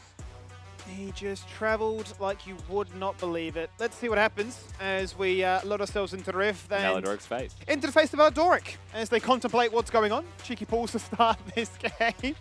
All the hype building up. As we The wait to timing of see what Aladoric's happens. face was very funny. And not just that, it goes to a close-up when it goes to Aladoric. It was like, what you guys don't see at home is that I had moved forwards. And I was leaning down Well, to off look the at couch, the screen. up to the monitors. Because when you load into the game, I immediately look at the mini-map, Skibby, right? So I am like basically leaning over, staring at a screen close up, and all I saw was just a giant Aladoric. Almost got me. Really did. Well, I suppose let's talk about the merits then of both these comps a little bit further then. What are we expecting in terms of an early game? Do you think it's going to continue to play as passively as it did? We didn't have a first blood for, what, the first 10 minutes? Objectives were really the main point of priority for both these teams. So I think adding in, especially with the 5th pick choice for it, adding in a Twisted Fate to a composition enables a lot more flexibility in the way that you play the game out, especially at level 6, right? You can make that one big play with an ultimate to influence a side lane. It's the type of thing that circumvents vision, so you can just get there really quickly. Xayah or Khan can also just flick the switch and go. So I think they've got plenty of options, right? And places to look forward to. A Zac going in who can dodge wards, a TF who can ult over wards, and a Xayah and Rakan that you simply can't stop, especially once they hit level 6 on finding that go button. I think that the tempo, if you're Pentanet, you really want to control that tempo if possible, right? Like look for those ganks and try and scale yourself up through those fights. But with that in mind, the part where I get a little bit hesitant to say that the Pentanet comp is like perfect is Twisted Fate as a side lane split pusher certainly is a factor. Usually you see it in a 1-3-1 type composition. Because what you can do then is if your top lane is a Jax and you pick Twisted Fate, the Jax wins because you are just Twisted Fate, right? That's the standard duo where you see those champions locked in together, because at all times your carry that is split pushing is supported by someone who can instantly be there. Or if they're missing, the enemy top lane is freaking out. That's not really the case in a game like this, right? More of a tanky top lane option for them. Puts a little bit more of the focus towards the bottom side of the map more exclusively, or will introduce us to this new carry TF build, right? Something, maybe it's full AP, maybe it's Static Shiv, whatever it is.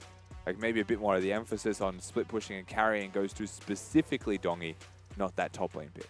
Would you say then it's fair to put a bit of a spotlight then on Chippies that he has to get ahead with this Renekton, or there's almost too much pressure riding on this TF pick to actually find value in that 5th and final spot to showcase that, hey, this is something that we've not seen in OS for such a long time. That meta has gone and been away for a fair bit of time now, so if you are fully reliant, you've almost gone full circle to the you know, we need Violet to pop off show again, but it's just shifted up into the mid lane.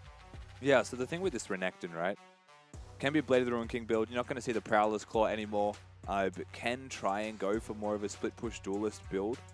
Gragas should be fine, I feel like, into it for a time. And I'm wondering if there is going to be that point of critical mass. So I think we'll have to check first and foremost the runes, the decisions from Biopanther. Is he tank, is he AP? Because an AP Gragas can clear waves a lot more successfully for longer in the game. The tank Gragas not so much. So it may well just be that you go AP Gragas and you are susceptible to those ganks and the split push snowballing out. But I will say for the side of the Chiefs, right, adding in that Akali, making things a little bit harder for the Zac to get these ganks off. Both solo laners can be relatively safe and make your life a little bit more difficult. I feel like they have the tools to survive that early game pressure. The question for me is, you know, how do they get the money themselves, right? Like, are they able to get those resets? Are they able to get that Viego going? I think with a Viego and an Akali, Twisted Fate's going to have a bad day.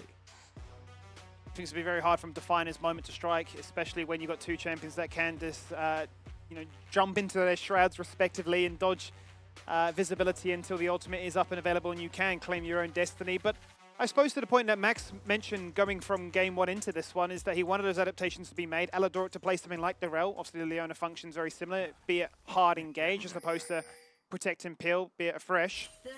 And Kevy did get himself the Viego. So if those are the changes that need to flourish, then this is their way to try and at least walk away with a point, if nothing more. Certainly a big fan of the Leona. I think more than anything else, Aladoric putting that one into the Rakan is a matchup that he planned for through this draft phase, right? They left the Xayah open. So it's not like it's a surprise that Xayah Rakan gets locked in. It was a game one ban. Going for the Aphelios, going for the Leona, they give themselves a lot of tools to deal with it. It is more just like, how do junglers get involved? Where are these junglers going to be starting right now? Because it seems like we're going to be mirroring top to bottom again if things go as per usual. But a couple of pings onto this red buff. It is certainly possible they go for this play. Zac, if he's starting solo, will be going for the Raptors most likely. They could push him off and make things really difficult. It's a delayed invade, but the vision's been found now that Schönfire is in trouble with the Raptors spawning, the ward going down, and Dongi forced to retreat from the tower. That's a 3v3. Chippy's wrapping around on the left-hand side, looking to work his magic as well. They're going to go for the smite nice and early. It does seem that Kevy's the one in trouble, slicing and dicing his way on through, flashing across the wall with Conqueror stacked up. So many flashes being expended, but the 5-point strike followed up by the damage of this Gragas is enough for them to get first blood and give Kevy a reset. Got the body slam. He's now become Renekton. He's looking for more. They're going to look to try and take out Dongi, who needs that blast going to get the safety. I think he's just done it. Just barely. If he gets the stun off onto Kevy, there should be no way they can chase him down. Kisei no flash does mean that Dongi will survive, but at what cost? Because surviving with no potions left on your refillable pot, not going to have a CS, instead just go straight back to base. Kisei gets the start in laning phase as per normal. Fantastic start here for the Chiefs on so many different fronts. They get out with their lives intact. They don't have to take the smite fight, but they get the smite fight. And look how many summoners were burnt, Rusty. Literally, there's only 2 flashes left in the game right now. And immediately the body slam kicks this off, right? Kisei wants to auto-attack, wants to save his Q for the most important targets. We get this fight. Kevy gets the camp initially, right? Gets the big camp. Isn't going to be level 2, but just like this, flash 1, flash 2, flash 3, and everyone follows Chippy's through. And that first kill going down basically is the difference maker because this Renekton is most of the damage threat very early on. And then they get the slice dice, and would you believe it, Chiefs come out on top. A complete difference in game 1 to 2. We had to wait such a long time for that first blood beforehand, but right off the bat, a level 1 strategy executed well has given Chiefs the lead to start things off quite nicely. I mentioned only 2 flashes being left and available. You can see that it was burnt by both Raze and Api in the bot lane as well. Bit of aggression as Pentanet's bot lane have had Chiefs up against the ropes, held against their own tower. And Raze forced to self-sustain through potions, through Doran's Blade, and through the red weapon as well. Zac already going to be level 3, has been able to farm up enough of his camps. Kevy going to tick this one over as he kills this one. Finds himself the target, but the bot lane of Pentanet's just going to be here too fast.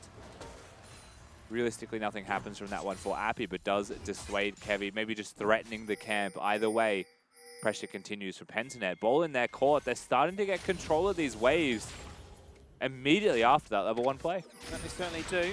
It's worth noting that Dongi's used this TP already to come back to the lane. Kisley still has that luxury available for him despite his HP being so low. And Schoenfire is going to look to try Both have smite. deny away some camps, much like the level 1 play. Kevy right now receiving a lot of damage, a lot of attention as the smite goes out, the stun connects, but they don't have a lethal. They cannot find that killing blow. Relentless pressure, however. The Zac has gone from camp to camp. He's working with the Twisted Fate right now. You can see them just pressuring. Kisei in mid lane has got no HP to his name. Bot lane. We're on. He's jumped in with that grand entrance and he's found what he's after. They found Raze and Violet's picked it up as easy as you like it. Alatorek with little to no mana. Just didn't have enough left in their tank to peel and protect. And they're just getting 2v2s. This Dire Rakan was always an issue. Game number 1 was banned away, and in this one, they're 10 CS up plus a kill. And this is a matchup they opted into. Well, Chippies may have overextended his welcome right now. Slice and dice and charge number 2. He's hit the wall. He ran out of time. He ran out of space to work with. The fact they're able to get that kill is so crucial for Kevy more than anyone else, right? You take a second to look at that jungle CSD. So positive for the side of Pentanet.gg. Mid's been kept under control, kept at bay this entire time.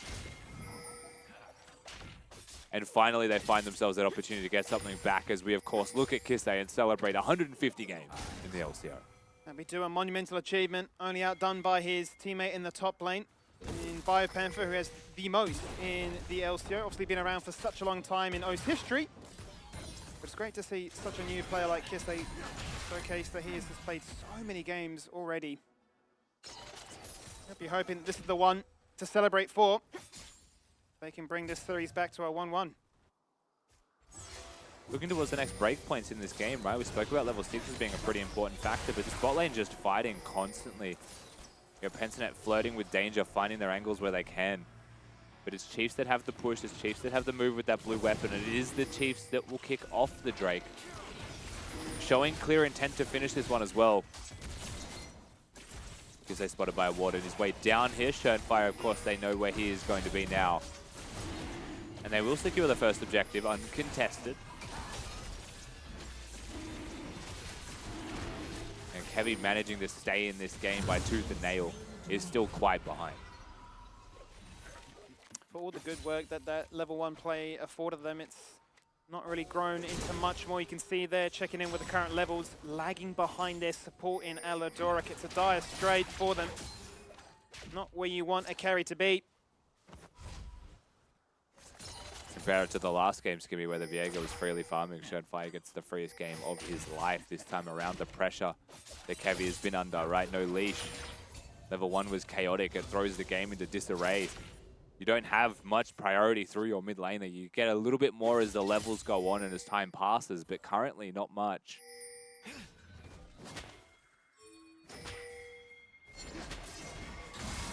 Engage. Here we go again. There's Alatorek, the one to get caught out of position. Instant flash away, dodging out the slingshot of a now level 6 Zac. Schoenfire's on the hunt, and he is forcing pressure.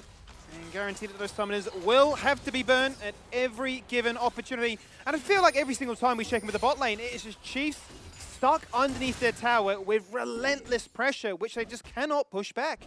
Look at the CS difference. Yeah, it is starting to become a serious issue down in this bottom lane. For what it's worth, though, you look at mid lane, that Twisted Fate ultimate was just wasted. Right, he just spent how much time going down there to make that play happen, has to walk back up towards mid.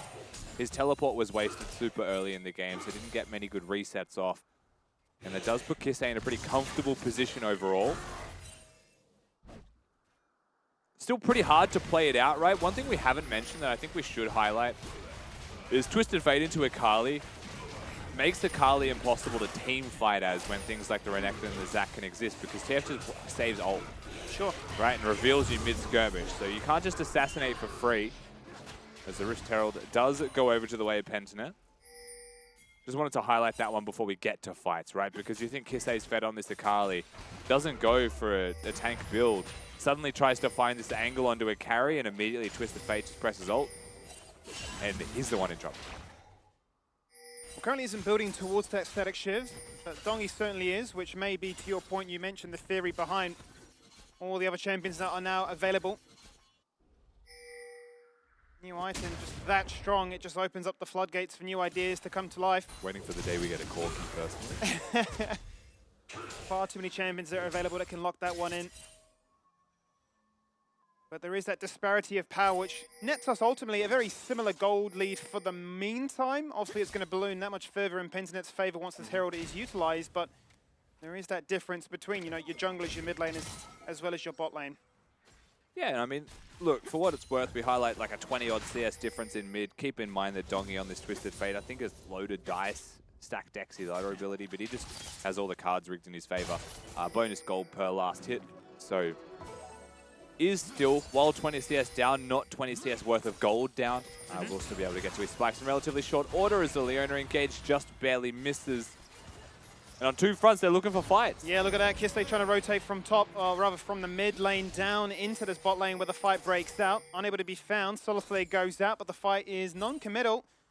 Pentinet's bot lane don't have to use any of their own ultimates, but Appy's missed the grand entrance, and that means he's in a lot of trouble right now. He forces out the disengage away afterwards. The Moonlight Vigil misses the mark, really does a little bit of damage, but not enough for Pentinet to feel under threat. Kevy flashed. So when all said and done, Leona has used all of her summoner spells now, has nothing left up other than a Hex Flash. Raze has ulted and cleansed, and Kevy flashed, and they get nothing for it. Violet and Appy still have everything. Quickness was burnt though to disengage. Schönfire is here to remind them that, hey, Kevy, you got to stay and protect this bot lane as this crash happens. They'll get that recall off. They'll afford themselves a bit of free tempo here as well between Violet and Appy. And I still have that lingering feeling of the early game going very similar to game number 1, which means we started to hit that crescendo at a big Drake fight. And I still feel like Penson have a composition designed to win that fight. And we'll see if history repeats itself, Skimmy, but so far, feeling poised for the same outcome. It certainly is. I mean, look how strong Chippy's is. Despite being 0-2, he's ahead of Biopanther with the kills. That comes down to the CS lead he finds himself with. So Renekton's still on the prime position to run this mid game. All comes around though, this second Drake. Up in 10 seconds. Aladoric, as we've already mentioned, is very vulnerable. Doesn't have anything left. And could get picked apart as a result because Schönfire is here. Out goes the Bouncy Castle. In goes Violet with the first kill. Schön to find the second. The TP in from Kiste on the flank as the fight's already finished. He jumps into his shroud. And there is no destiny to reveal him, so he is just toying with them. He will just disengage away to safety until he says, hang on a minute, maybe I can find something more. But the Herald will be summoned, and there are 4 members to claim the gold. Raze has his ultimate up and available and might just be looking for the 4-man ult. Instant flash away, out goes the Featherstorm. What can they find to try and get this one? Raze does fall on down nice and early. Schönfire's passive is popped. Can Kisse get that at least? Appy is low, the blobs are converging, they're coming together. Can they at least get something? Dongi's got the gold card ready, hits the tower, gets a plate instead. And everybody from Pentinent survives the dive. The static shift timing on the fight's so nice for Dongi here as well. They get the play to happen. Kevy and Aladoric are on their way in. The resets were happening. The flash! He finds it. The Zenith Blade in. They've got it. They found one. They found a second. And Kevy gets them both. That's what he needed so badly, Rusty. You said he was so deprived of gold. And a double like that will feel so nice. And that confidence from Aladoric as well. He just finds his target completely blind in the bush. But it is Aladoric that gets engaged on first. Stretching strikes bring Kevy and Aladoric together. And Schönfire is going to hit the flash ultimate, knocking them towards the rest of his team. Kisse, of course, comes in, but the TF ult was thankfully used, so he has the freedom to just use the Shroud here, right? Will get himself out okay, just dodge those abilities. Uses the R1. R2's just to put some DPS out if he possibly can. And that's the bad situation that they find themselves in with a Herald to be summoned, right? But instead of a full turret immediately falling down, they stay to try and stand and deliver in this fight. But Raze instantly gets CC comboed and locked down, and this is where it got a little bit too dicey. And it's one of those situations where they just want to protect the blobs. But you're not sure what more they can do beyond just protecting those blobs. But think about the time that they spent doing that. Now they want to get those recalls off. And the confidence from Aladoric here, he doesn't know where they are. He's guessing. He perfectly finds his target. And just like that, perfectly, Kevy gets the 2-for-1 special. Took a gamble, but it worked out beautifully for them. And just like that, they've evened up the kills 4-4 now. That resulted in them finding the second dragon as a result as well. But they are still down about 3,000 gold. That might grow a little bit in a second as Violet returns to that scene of the crime and extends his lead that much further with the very first turret of the game. You can see that a second turret is dangerously low in the top lane as we're actually looking at a potential lane flip with Raze here to help Bio. Still just an unbelievably fed Zarya to contend with, right? We're looking at Herald number 2 to spawn in a second, so Raze on the top side of the map, going to be close to the objective. Penchant, however, with that static Shiv TF will one-tap mid-wave. They will move towards the Herald, and the contest here from the Chiefs feels so tough. But they are here, and this could be one of those skirmishes, right, where Dongi doesn't have to ult to get into the area. If the Akali goes, he just uses it, and they just burn Kisei. The fight's capping up.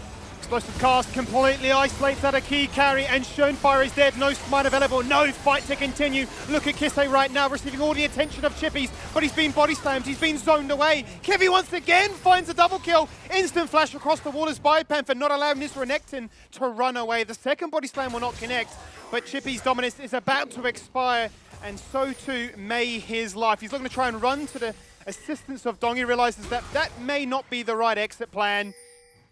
And is now just buying time as it's going to be a slow, drawn-out defeat. As it is Kisei that has granted his first kill of this game. There it is, the Shuriken strike, and the double as well.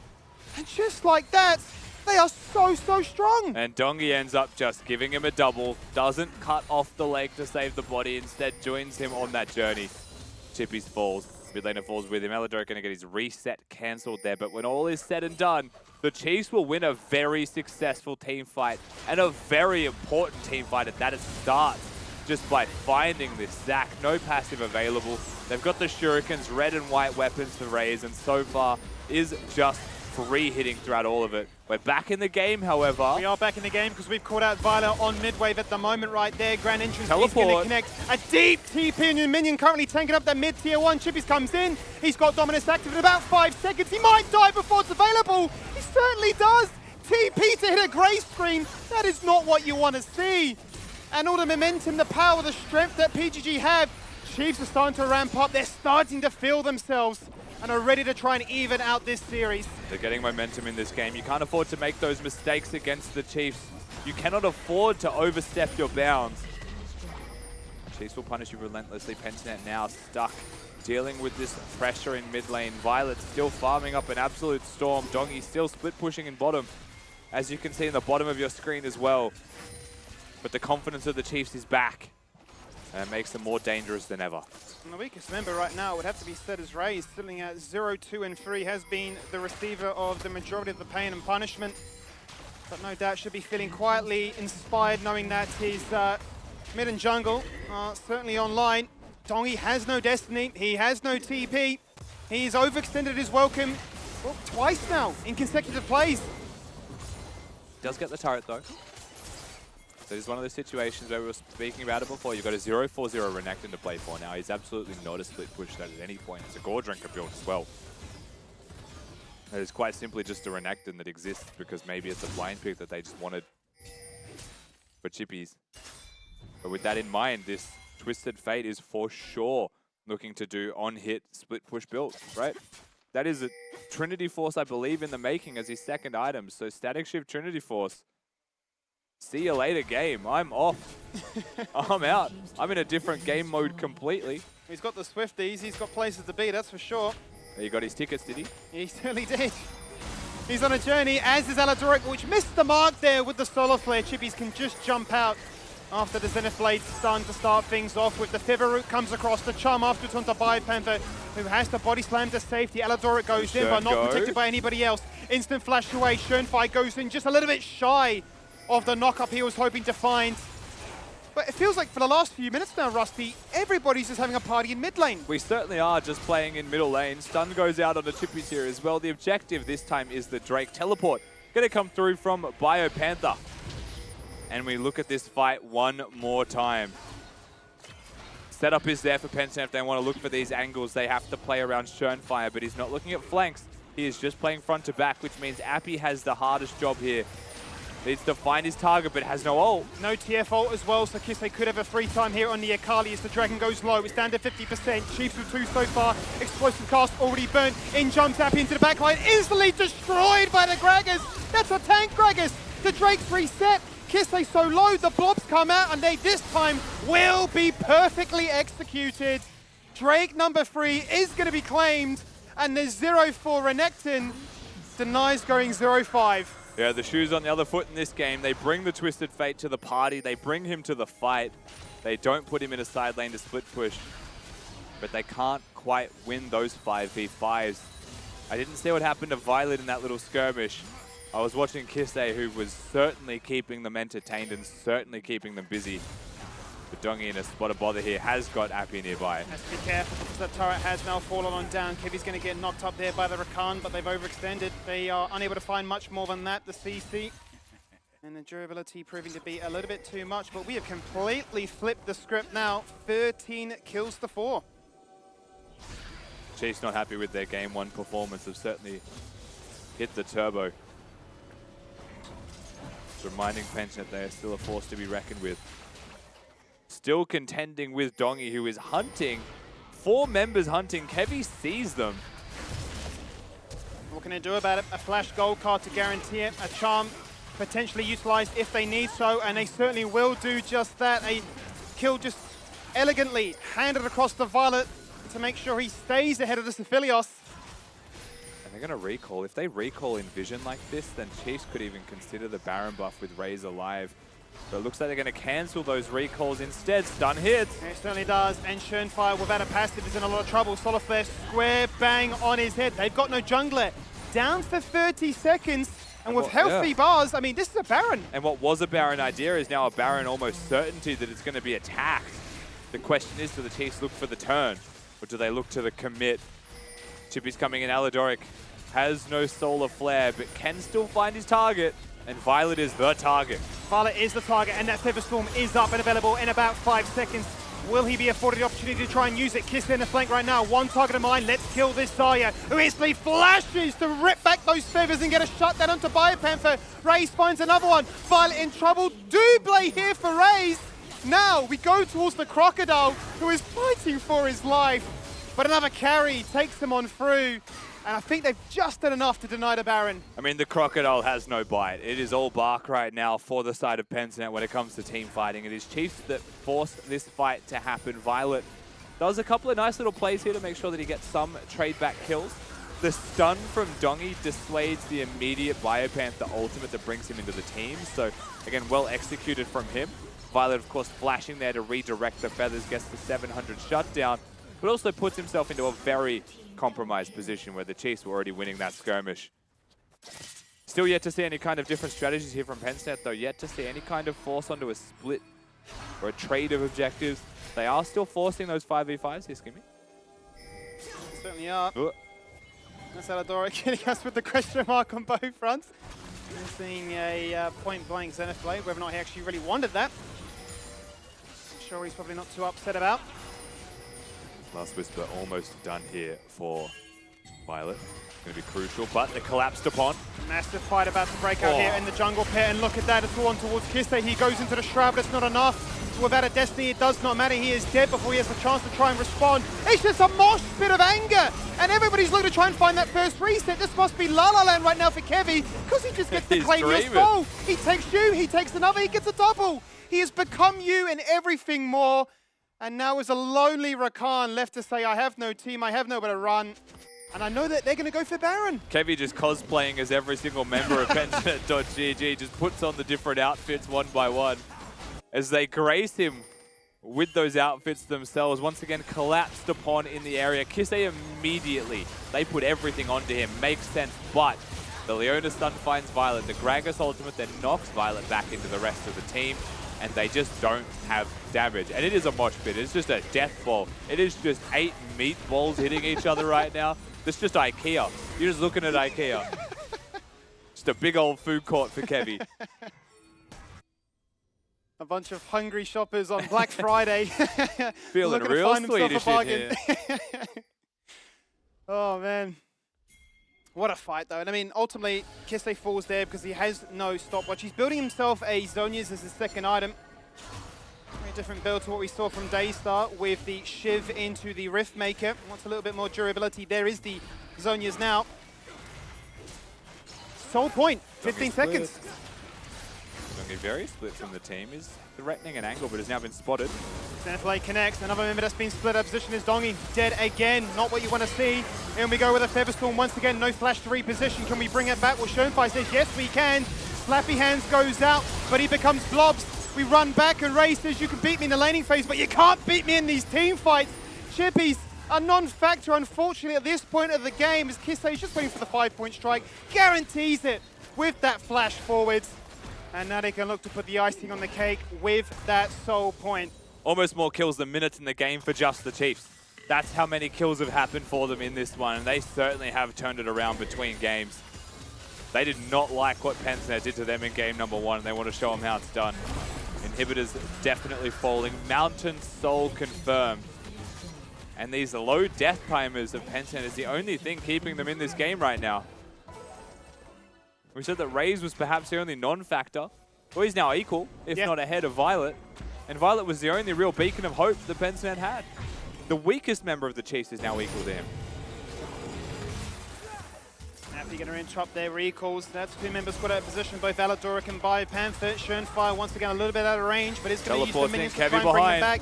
Kevy is behind. There is the TP incoming as a result as well to try and have more numbers in the area. Kiste finds this target, looks to lock him down, has no Zhonya's, is quite susceptible. Soliflare flashed away from Kiste, flashing over with that rocket belt to try and find another moment to strike onto Schoenfire. And Kevy now has been absolutely outdone by as a cosplaying Twisted Fate grants them a triple. And what was a Kevy so far behind is now 11-1. Yeah, and Chiefs look to wrap the game up here and now. Chippy's going to use that ultimate, but realistically, dominating nothing is just watching as his Nexus will fall eventually, right? The stopwatch. Maybe the respawn comes in and saves him, but again, for what? And Kevy, I think suffice to say, Skibby, has been playing a lot of ARAMs with his mastery of Viego. He's playing every champion to a high level. Well, I'll tell you what, he does not want to be put on Maokai anytime soon. He says, I'm here to play carries, and carry is what he did. 11-1 is the final scoreline there. And the Chiefs will at least walk away with a point. Their first draw of Split 2. It will tie them with Bliss in first place now. But what a market change between games 1 and 2 to have only a single kill to be destroyed in a pentakill fashion in what, 25 minutes, and then come back and say, well, we're now going to do that to you in 25 minutes. Well, it was a whirlwind of a series. They absolutely schooled them in that second game, and unfortunately we don't get to see Bliss versus Chiefs until week 6 of the LCO, which is our last week of the regular season, but the stage is now set with a tied scoreline between them, so a lot to look forward to. That's so far away. Obviously, we want to talk about this game number 2 breakdown because, I mean, Chiefs just had a fantastic start. Their invade right at the beginning was awesome. I do like how PGG were able to even it out. They were able to still take fights on their terms for that, you know, early mid part of the game, right? Where you kind of start coming out of laning phase a little bit and you start looking for those engages. So I really liked what they did there, but ultimately Chiefs just didn't fall into the same trap as game number 1, Max. They were willing to take engages. They were able to do it a lot more with what they drafted They were themselves. definitely back to their past selves, and here is sort of where it started to get out of control for the side of the Chiefs. Kevy picking up that double kill. Night and day performance from what he showed on Maokai, coming in here, really putting on his carry pants, and like you said, basically getting to play every champion and executing on them as well. But I liked your point, Nat, about the fact that PGG were actually making plays in the early to mid game, you know, using that TF ultimate, using Zac especially to make plays down towards this bot side. And when you have this team composition, so much of your damage is reliant on Xayah being ahead. So whilst they were able to ensure that win condition was met for a little bit of the game, it was these skirmishes here where Kiss is able to get into the backline, wreak havoc. You're able to get a reset on Viego that just ensured the game for the Chiefs. Yeah, just watching this one play out again, I'm trying to look at it. I'm trying to see, is there a different way in which PGG could have approached this? Because they picked up the Xayah Rakan themselves. Skimmy, we talked about at the end of game 1, that maybe that could have gone on the side of Chiefs. We know how much they do like it in their bot lane, and it wasn't really as impactful for the bot lane of PGG with Violet and Nappy.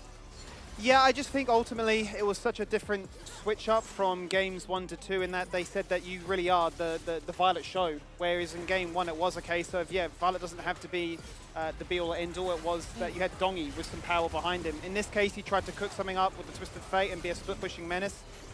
But like himself in Chippies, there was just no side lane threat. And as a result, then we just saw what felt like 10 to 15 minutes of just mid-lane mosh pits like this. It was just fight after fight, where honestly, I feel like a Viego just thrives. Yeah. And this is the issue, right? When you do have this TF and React in solo lanes, this is a very high execution-based comp. If you fall behind, you have so much single target damage, but it's so irrelevant, right? We saw Chippies in a lot of these fights is basically just a walking W bot. Same for Dongy throwing his stun card out.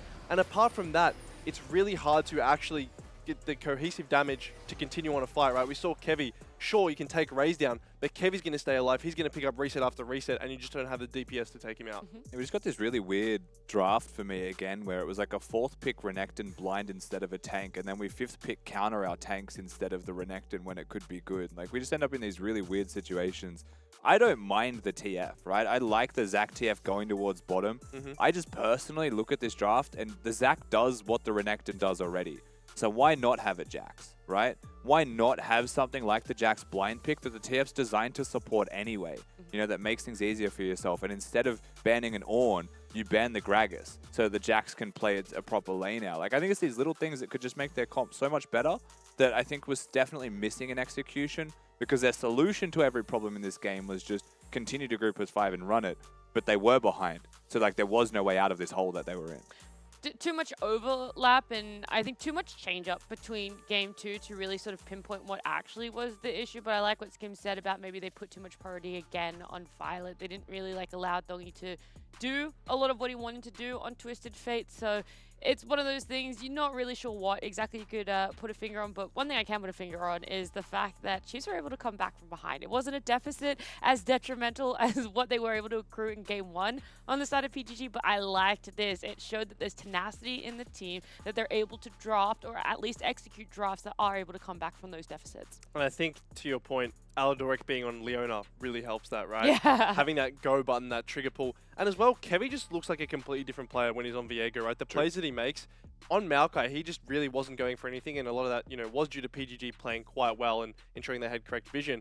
But here in this game, every single fight we saw Kisei and Kevy leaping into that backline, causing havoc. You can't deal with an Akali and a Viego, as well as all the engage coming out, while somehow having to kill Raze at the same time. It's just not how it works. And I think this is Chiefs when they're at their best, is when they have these multiple threats pressuring you that any one of them can carry a fight.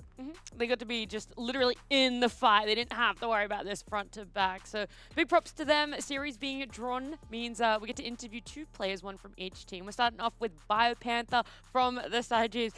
Bio, I gotta ask the hard-hitting, the sad one. Oh, that's too easy. No, that's fine. You're not too sad about the No, death? I'm not sad at all. Okay. No. I think it's fine. How did the series feel for you, though? I mean, that game number 1, you guys pick up your first loss. So what was the team talks between those 2 games, having to now deal with that loss? I'm like a Gragas one trick, but I think that I feel like game 1 was just me and Kevy's fault, to be honest. I feel like there was a lot of like positioning where like we just weren't chat enough and we didn't like pull the trigger more, and like we just gave PGG too much space in game 1 and they just kind of like rolled us over. So like I wanted to like just play with more confidence in game 2, and I feel like it showed. So I just feel like, I don't know why we just rocked up into game 1 with like, I don't know, just that beta mentality. You turn it around, you're like, no, we're the alphas. We're going to show them the like, reason that we're in top 2. Yeah, that's just how I felt, to be honest. Yeah, I could see a little bit of that. Were you also caught off guard at all by what PGG picked, or everything kind of played out how it was and it really was, you think, just on your performance? I think it's just performance. I think we kind of knew what they're going to pick anyways. I just feel like how we just wanted to play the game was just really weird. And like, yeah, I feel like there is a big difference between like Shane playing Maokai and Viego. Like, there is a big difference. I just feel like, there's a huge confidence boost when he plays it. So I feel like we just have to work on that like in the coming weeks, and I think it will be fine. Yeah. Speaking a bit about that jungle position, we saw Kevy get played both games today. Can you speak a bit about that decision, you know, coming off a loss and saying we'll run it back? Yeah, like, I leave nothing on the thing where like we're going to be playing Babip 2 games tomorrow. So it's more like we kind of want to like give both junglers like both like just the 2 games on like each day. So I just feel like we just want to try on test and see how we want to like feel, and like when it comes to playoffs time, we just choose which player is best for like which team, and then we just like play it out from there. Would game 1 also fall into that trial category? Because you talk about the confidence that Kevy has on someone like Viego over Maokai. So was that trying a different strat, a different way that he wanted to play, and how the two of you could make it work together? Yeah, like I feel like he has like a huge champion pool. It's just more about like confidence. Like for example, like me on a certain champ is just way better than like I can play any champ of the game, but it's like better to play it when like play a champ that you're just very proficient at and like practice at. So that's just what we want to like aim towards, to be like more like flexible as a team. But at the end of the day, we just have to play the best things for each player. Yeah, makes sense. Anything else you want to ask, Max? No, perfect. Okay, all right, we'll let you go. It's always nice seeing you, Max. It's lovely seeing you, Aw, Brandon. You guys Yeah, are so thank you. cute. You wanna say goodbye to him? Bye, cutie.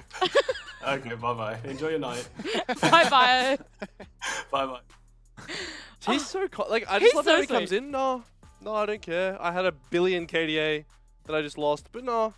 He's like, I got another, you know what, 24 kills up the sleeve, only 2 deaths. I mean, doesn't really matter. He's just so chill, man. Like he always has been. He's always been so kind as well. And he's also so open and honest and very Yeah. candid about the answers that he gives as well, right? Mm. Like he's not going to mess around. He's like, we've got Babbitt playing twice tomorrow. That's just the way we're playing this out. Like Yeah. no one needs to make rumors up. We're just playing both.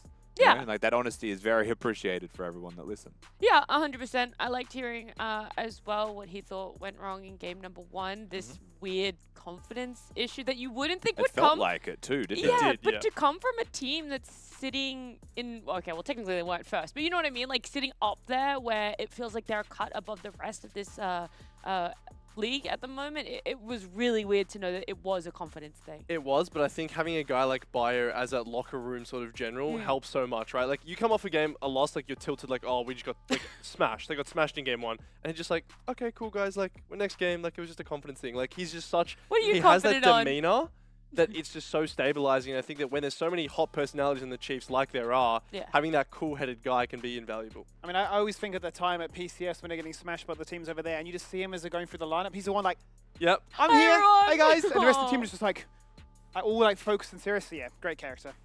Yeah, it's always nice to talk to him. I do like that they were able to go back to what they were comfortable and confident on.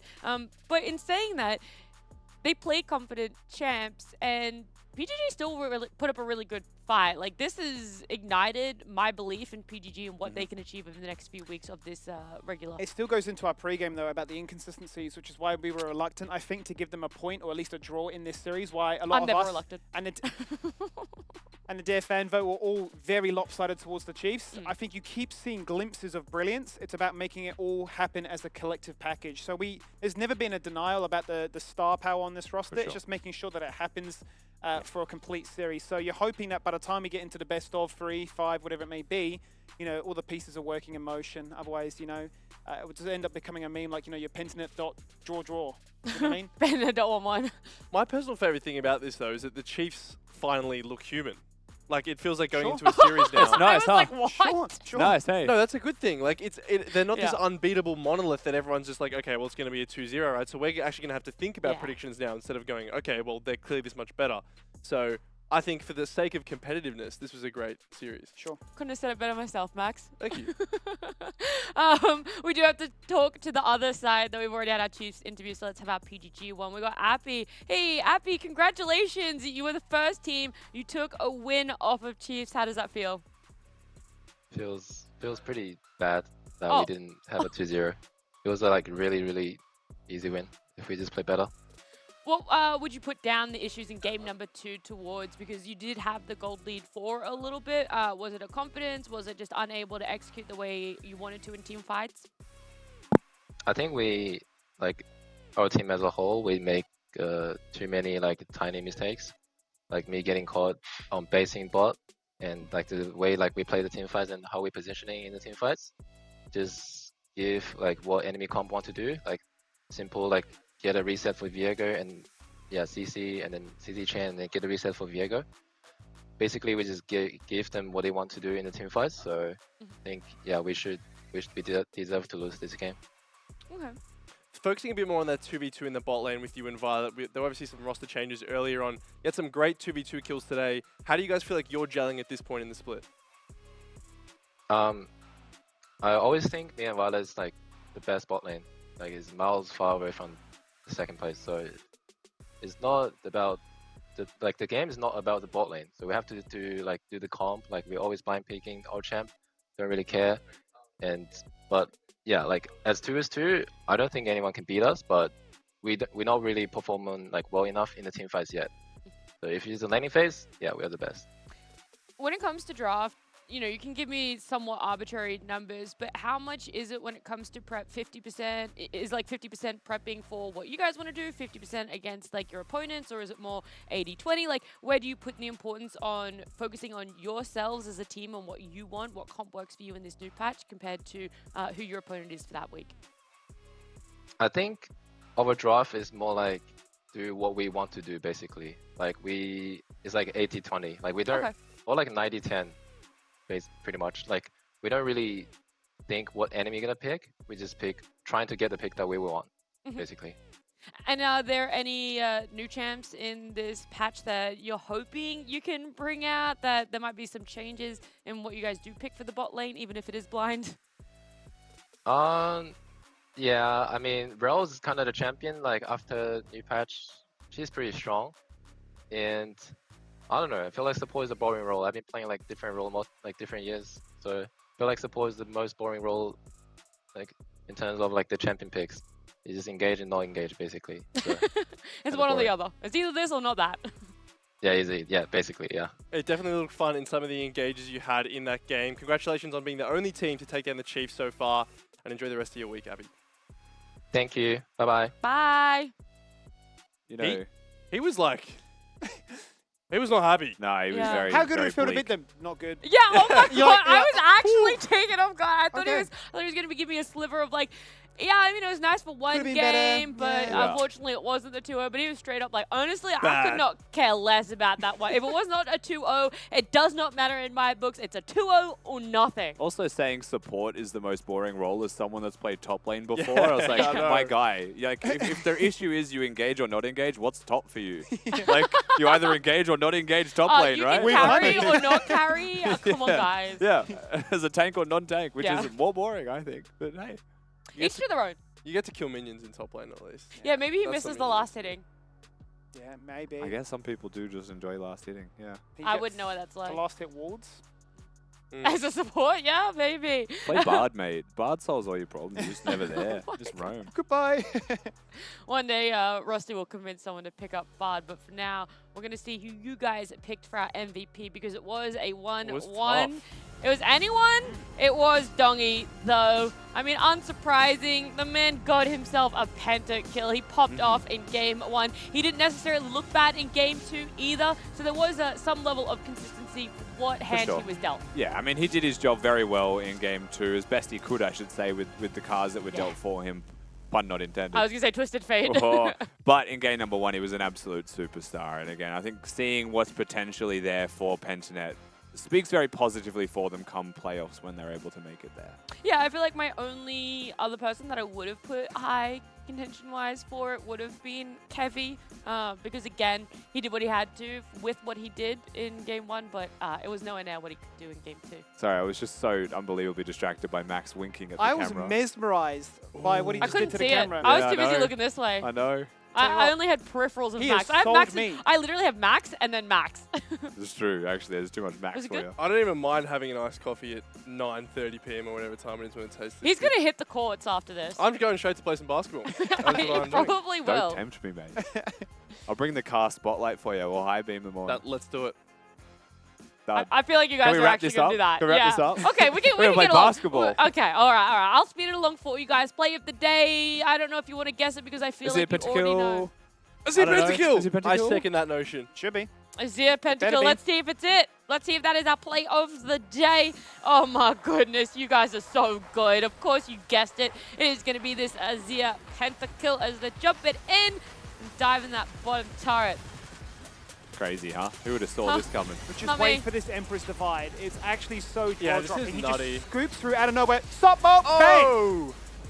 You really think it's one of those situations where it's like, call the ambulance, but not for me. Look at Chippies. He tries to steal that, by the way. Anyone see that silent cue? Actual rat. He was trying to steal that. Hey, if a tank steals a penta from you, it's your fault.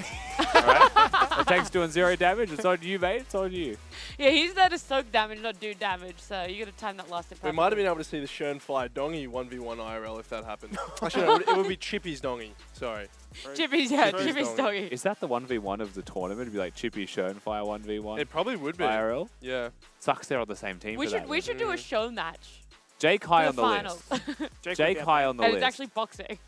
Why not? Yeah, let's just change the finals to a boxing match. Actually, completely. We don't even. I said it was a show match, but you could just change the become finals. Joe Best of Rogan. 5. UFC First wrestling game on the casting. Rift. Second game boxing. Third game on the Rift. Oh. Fourth game probably jiu-jitsu if Penta make it. Fifth game on the Rift. I think that's the only way we can solve it. Done. Sorted. Lock it in. Yeah. 6th game, fencing. Welcome lived. It's best of 7 now. Does he do fencing? Hey, just plays Fiora. Ah. On God. On God. Wait. I didn't know how far this was going, and I kind of like how it's spiraling us, down. Matt. You literally I can just help you said guys wait. by reminding everyone before we close out the day Et toi, c'est toi. that our standings J'adore. here, Look at the tie. I was going to say, have been shaken up. This is what everyone has come here for. This is the competitive nature of the LCO in which we have grown to love. Team Bliss and the Chiefs both have 3 series wins, 1 series draw, so that means 10 points. They are equal. Obviously, Direwolves are just behind them. If they could garner another 2-0 for themselves, then they could be sitting pretty right there on their coattails. Mammoth, then it is Pentanet, and then Ground Zero, Kenga, and Vertex sorting out the rest of the ladder. I wonder if it's too early to What do you say that wonder? this standings almost looks like what we kind of expect. If it's almost planted the way you would imagine it would be, right? With your finest of last split being tied in first, with Direwolves hot on their heels being first in regular season last split, Mammoth the the underdogs to Dark Horse, and then Pentanet showing moments of brilliance, but not the level of consistency, so currently on the outskirts. So it almost looks to me as if it's coming together as you'd kind of imagine it would play out. See, I'm in this middle zone that this is a make or break for Pentanet right now. I will say that this series was it. From here on out, they will either grow as a team and they won't put the pressure on themselves to chase this 2-0. They will be happy with what they get and they'll look at the inconsistencies that they're going through, or it goes the other way, that they put so much more pressure on themselves that everything starts to feel like inwardly it crumbles a little bit. So this Pentanet, I want to have faith in them. I want to believe that they're going to move up the rungs. That's the team I think that stands out the most, is shouldn't be there, but is there. But yeah, this week is their make or break in my eyes. I mean, to be fair as well, right? This is a team that doesn't win a best of 5 right now, which is why they're in 5th place. Pentanet just they aren't consistent enough to get 2 wins or even 2 losses in a row. They just don't know how to do that. So best of 5s could actually be very detrimental for them. I was going to say, if you think about this, if they had won that second game, they would be in 4th right now, and Chiefs would be in 2nd, Bliss being up there in 1st place. By 1 point. So everything could change just off 1 game in a best of 2 system, obviously being rewarded for that 2-0. And another treat for you guys. It isn't just the standings. It's also our day 3, our super week schedule. We got Ground Zero and Vertex facing up. So Vertex get another chance this week to get themselves a win, potentially a 2-0. Ground Zero wanting the same thing. Chiefs, they could be taking back 1st place. If they get a draw or a win, 2-0 win for themselves against Direwolves, then they will very much be looking nice and pretty in 1st place. But Direwolves, they're further up in the ladder than a lot of people might have expected. And what was it? It was only 3 points between themselves and... Yeah, if they 2-0 the Chiefs, they're first. They're tied with 1st. It'd be 3 teams on 1st. And they'd have head-to-head over the Chiefs, so they'd be top 2. Direwolves, please, if you're listening, 2-0 the Chiefs. I love that storyline. Tell you what, banger schedule in terms of narrative leading into a day 3, our first Super Week, and sort of answering the questions of those standings to say how much more can it shake up. I don't know if you wanted to jump in and say anything on the standings. I do. Okay. I do want to talk about it. First series, Ground Zero Vertex. Yeah. These teams are both in the bottom 3, right? You need to make top 6 for playoffs. Either So one only of them, 2 teams don't make it. Only 2 teams. So either one of them drops an 0-2 against one of their direct competitors. That's huge. That's essentially almost nailing the coffin for the rest of their season. So not to put pressure on them, But it's a big first series tomorrow. It might not even be the make or break at this point, but if we get to the point of head-to-heads and you're still in the bottom 3, you guys are kind of tying for points, and they get a 2-0 over you, yeah, could really come back around. One final reminder before we do close out this show, though, before I ask you guys some of your viewpoints on what we saw today, is that you can join us on Friday night, June the 30th, for some Community League of Legends / Discord in the chat to sign up and get some more information. 3 out of 4 of us will be there. You could be on our team. You could be against us. Who really knows what's going to happen? You don't like our takes? Come beat us. You do like our takes? Come play with us. I like it. Win-win. It's a win-win for everyone. Your takeaways from today, because now we've seen all 8 teams play on this new 13.12 patch. LeBlanc is getting banned every single game. Which could be kind of OP with this Well, I shift. think it's almost a case of you've opened the floodgates by seeing the very first game of Static Shiv. Yeah. We do tend to lag behind the rest of the world, but it takes that one person to say this is good enough for a stage game. Now it's being perma-banned on this patch. Not to stop other players playing different champions with a similar build. So I'm curious if it is a case of LeBlanc is the S+ tier of the users of this item, or if it's just a case of, we cannot afford that to go through with, more carries being played in the mid lane now and less emphasis on your bot lane has been the star of the show. I heckin' love 5th pick tanks. How good are they? That's my takeaway from this 5th pick week. Sion, Just please, love continually. 5th pick Sion Ornn slams. Just makes me happy. I hope we get more of that. Me too. Yeah, I could really see the joy I hope Liv bursting out of you. stops playing Fiora and just picks Sion. Everyone plays instead. Sion. Yeah, why not? Every game. I love it. Max, what's your My takeaway? takeaway is Rel looks incredibly strong. Abby had a great performance on it, and I think that, obviously all the changes on this patch just make it such a great champion to watch as well. Getting a 5-man Magnet Storm jump in, and I think that, to me, support is the biggest meta that's been changed. It's all very engage heavy. Leona, Rel, all So this much sort of better. stuff coming in. So much better. It's so much better. I'm excited for more support champ picks. Like, I want... Like a Mumu? I wasn't going to say it, but I'm glad you said it. Like a Mumu? Like a Mumu. No, just Actually in general. viable. I want to see this support champ pool become an ocean within our league. I want to see so much more come out because this meta has changed up so much for supports. It gives me a lot of joy, a lot of hope that I'm not going to see just maybe the same 4 champs rinsed and repeat We throughout could the league. play Tank Lux support in the bot lane, get a Crown of Shadow Queen, you're basically a tank. And that is my cue to let you guys know that we're going to close the show. Thank you so much for joining us on Tuesday. We will see you You're the again Shattered tomorrow. Queen, mate. Same time, same place for our super week. See you guys then.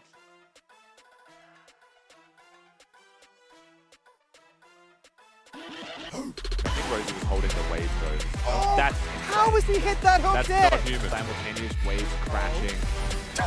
They're doing exactly this. Not a hole breaker Fiora just yet. Dante Stuart does want to flashing. group up. Dante wants to kill. He'll look to load down the missiles again. Goes stealth but gets punished. Fog of War just a little bit too strong. And make it a double kill for the Fiora. Why did you come to our lane? Give him a third. There is the triple. Tomasino is the icing on the cake. But it doesn't. 30 seconds left, and they make their last attempt to try and push this one in. Moonlight Vigil to start things off. The hook on towards Schönfire, making him go golden.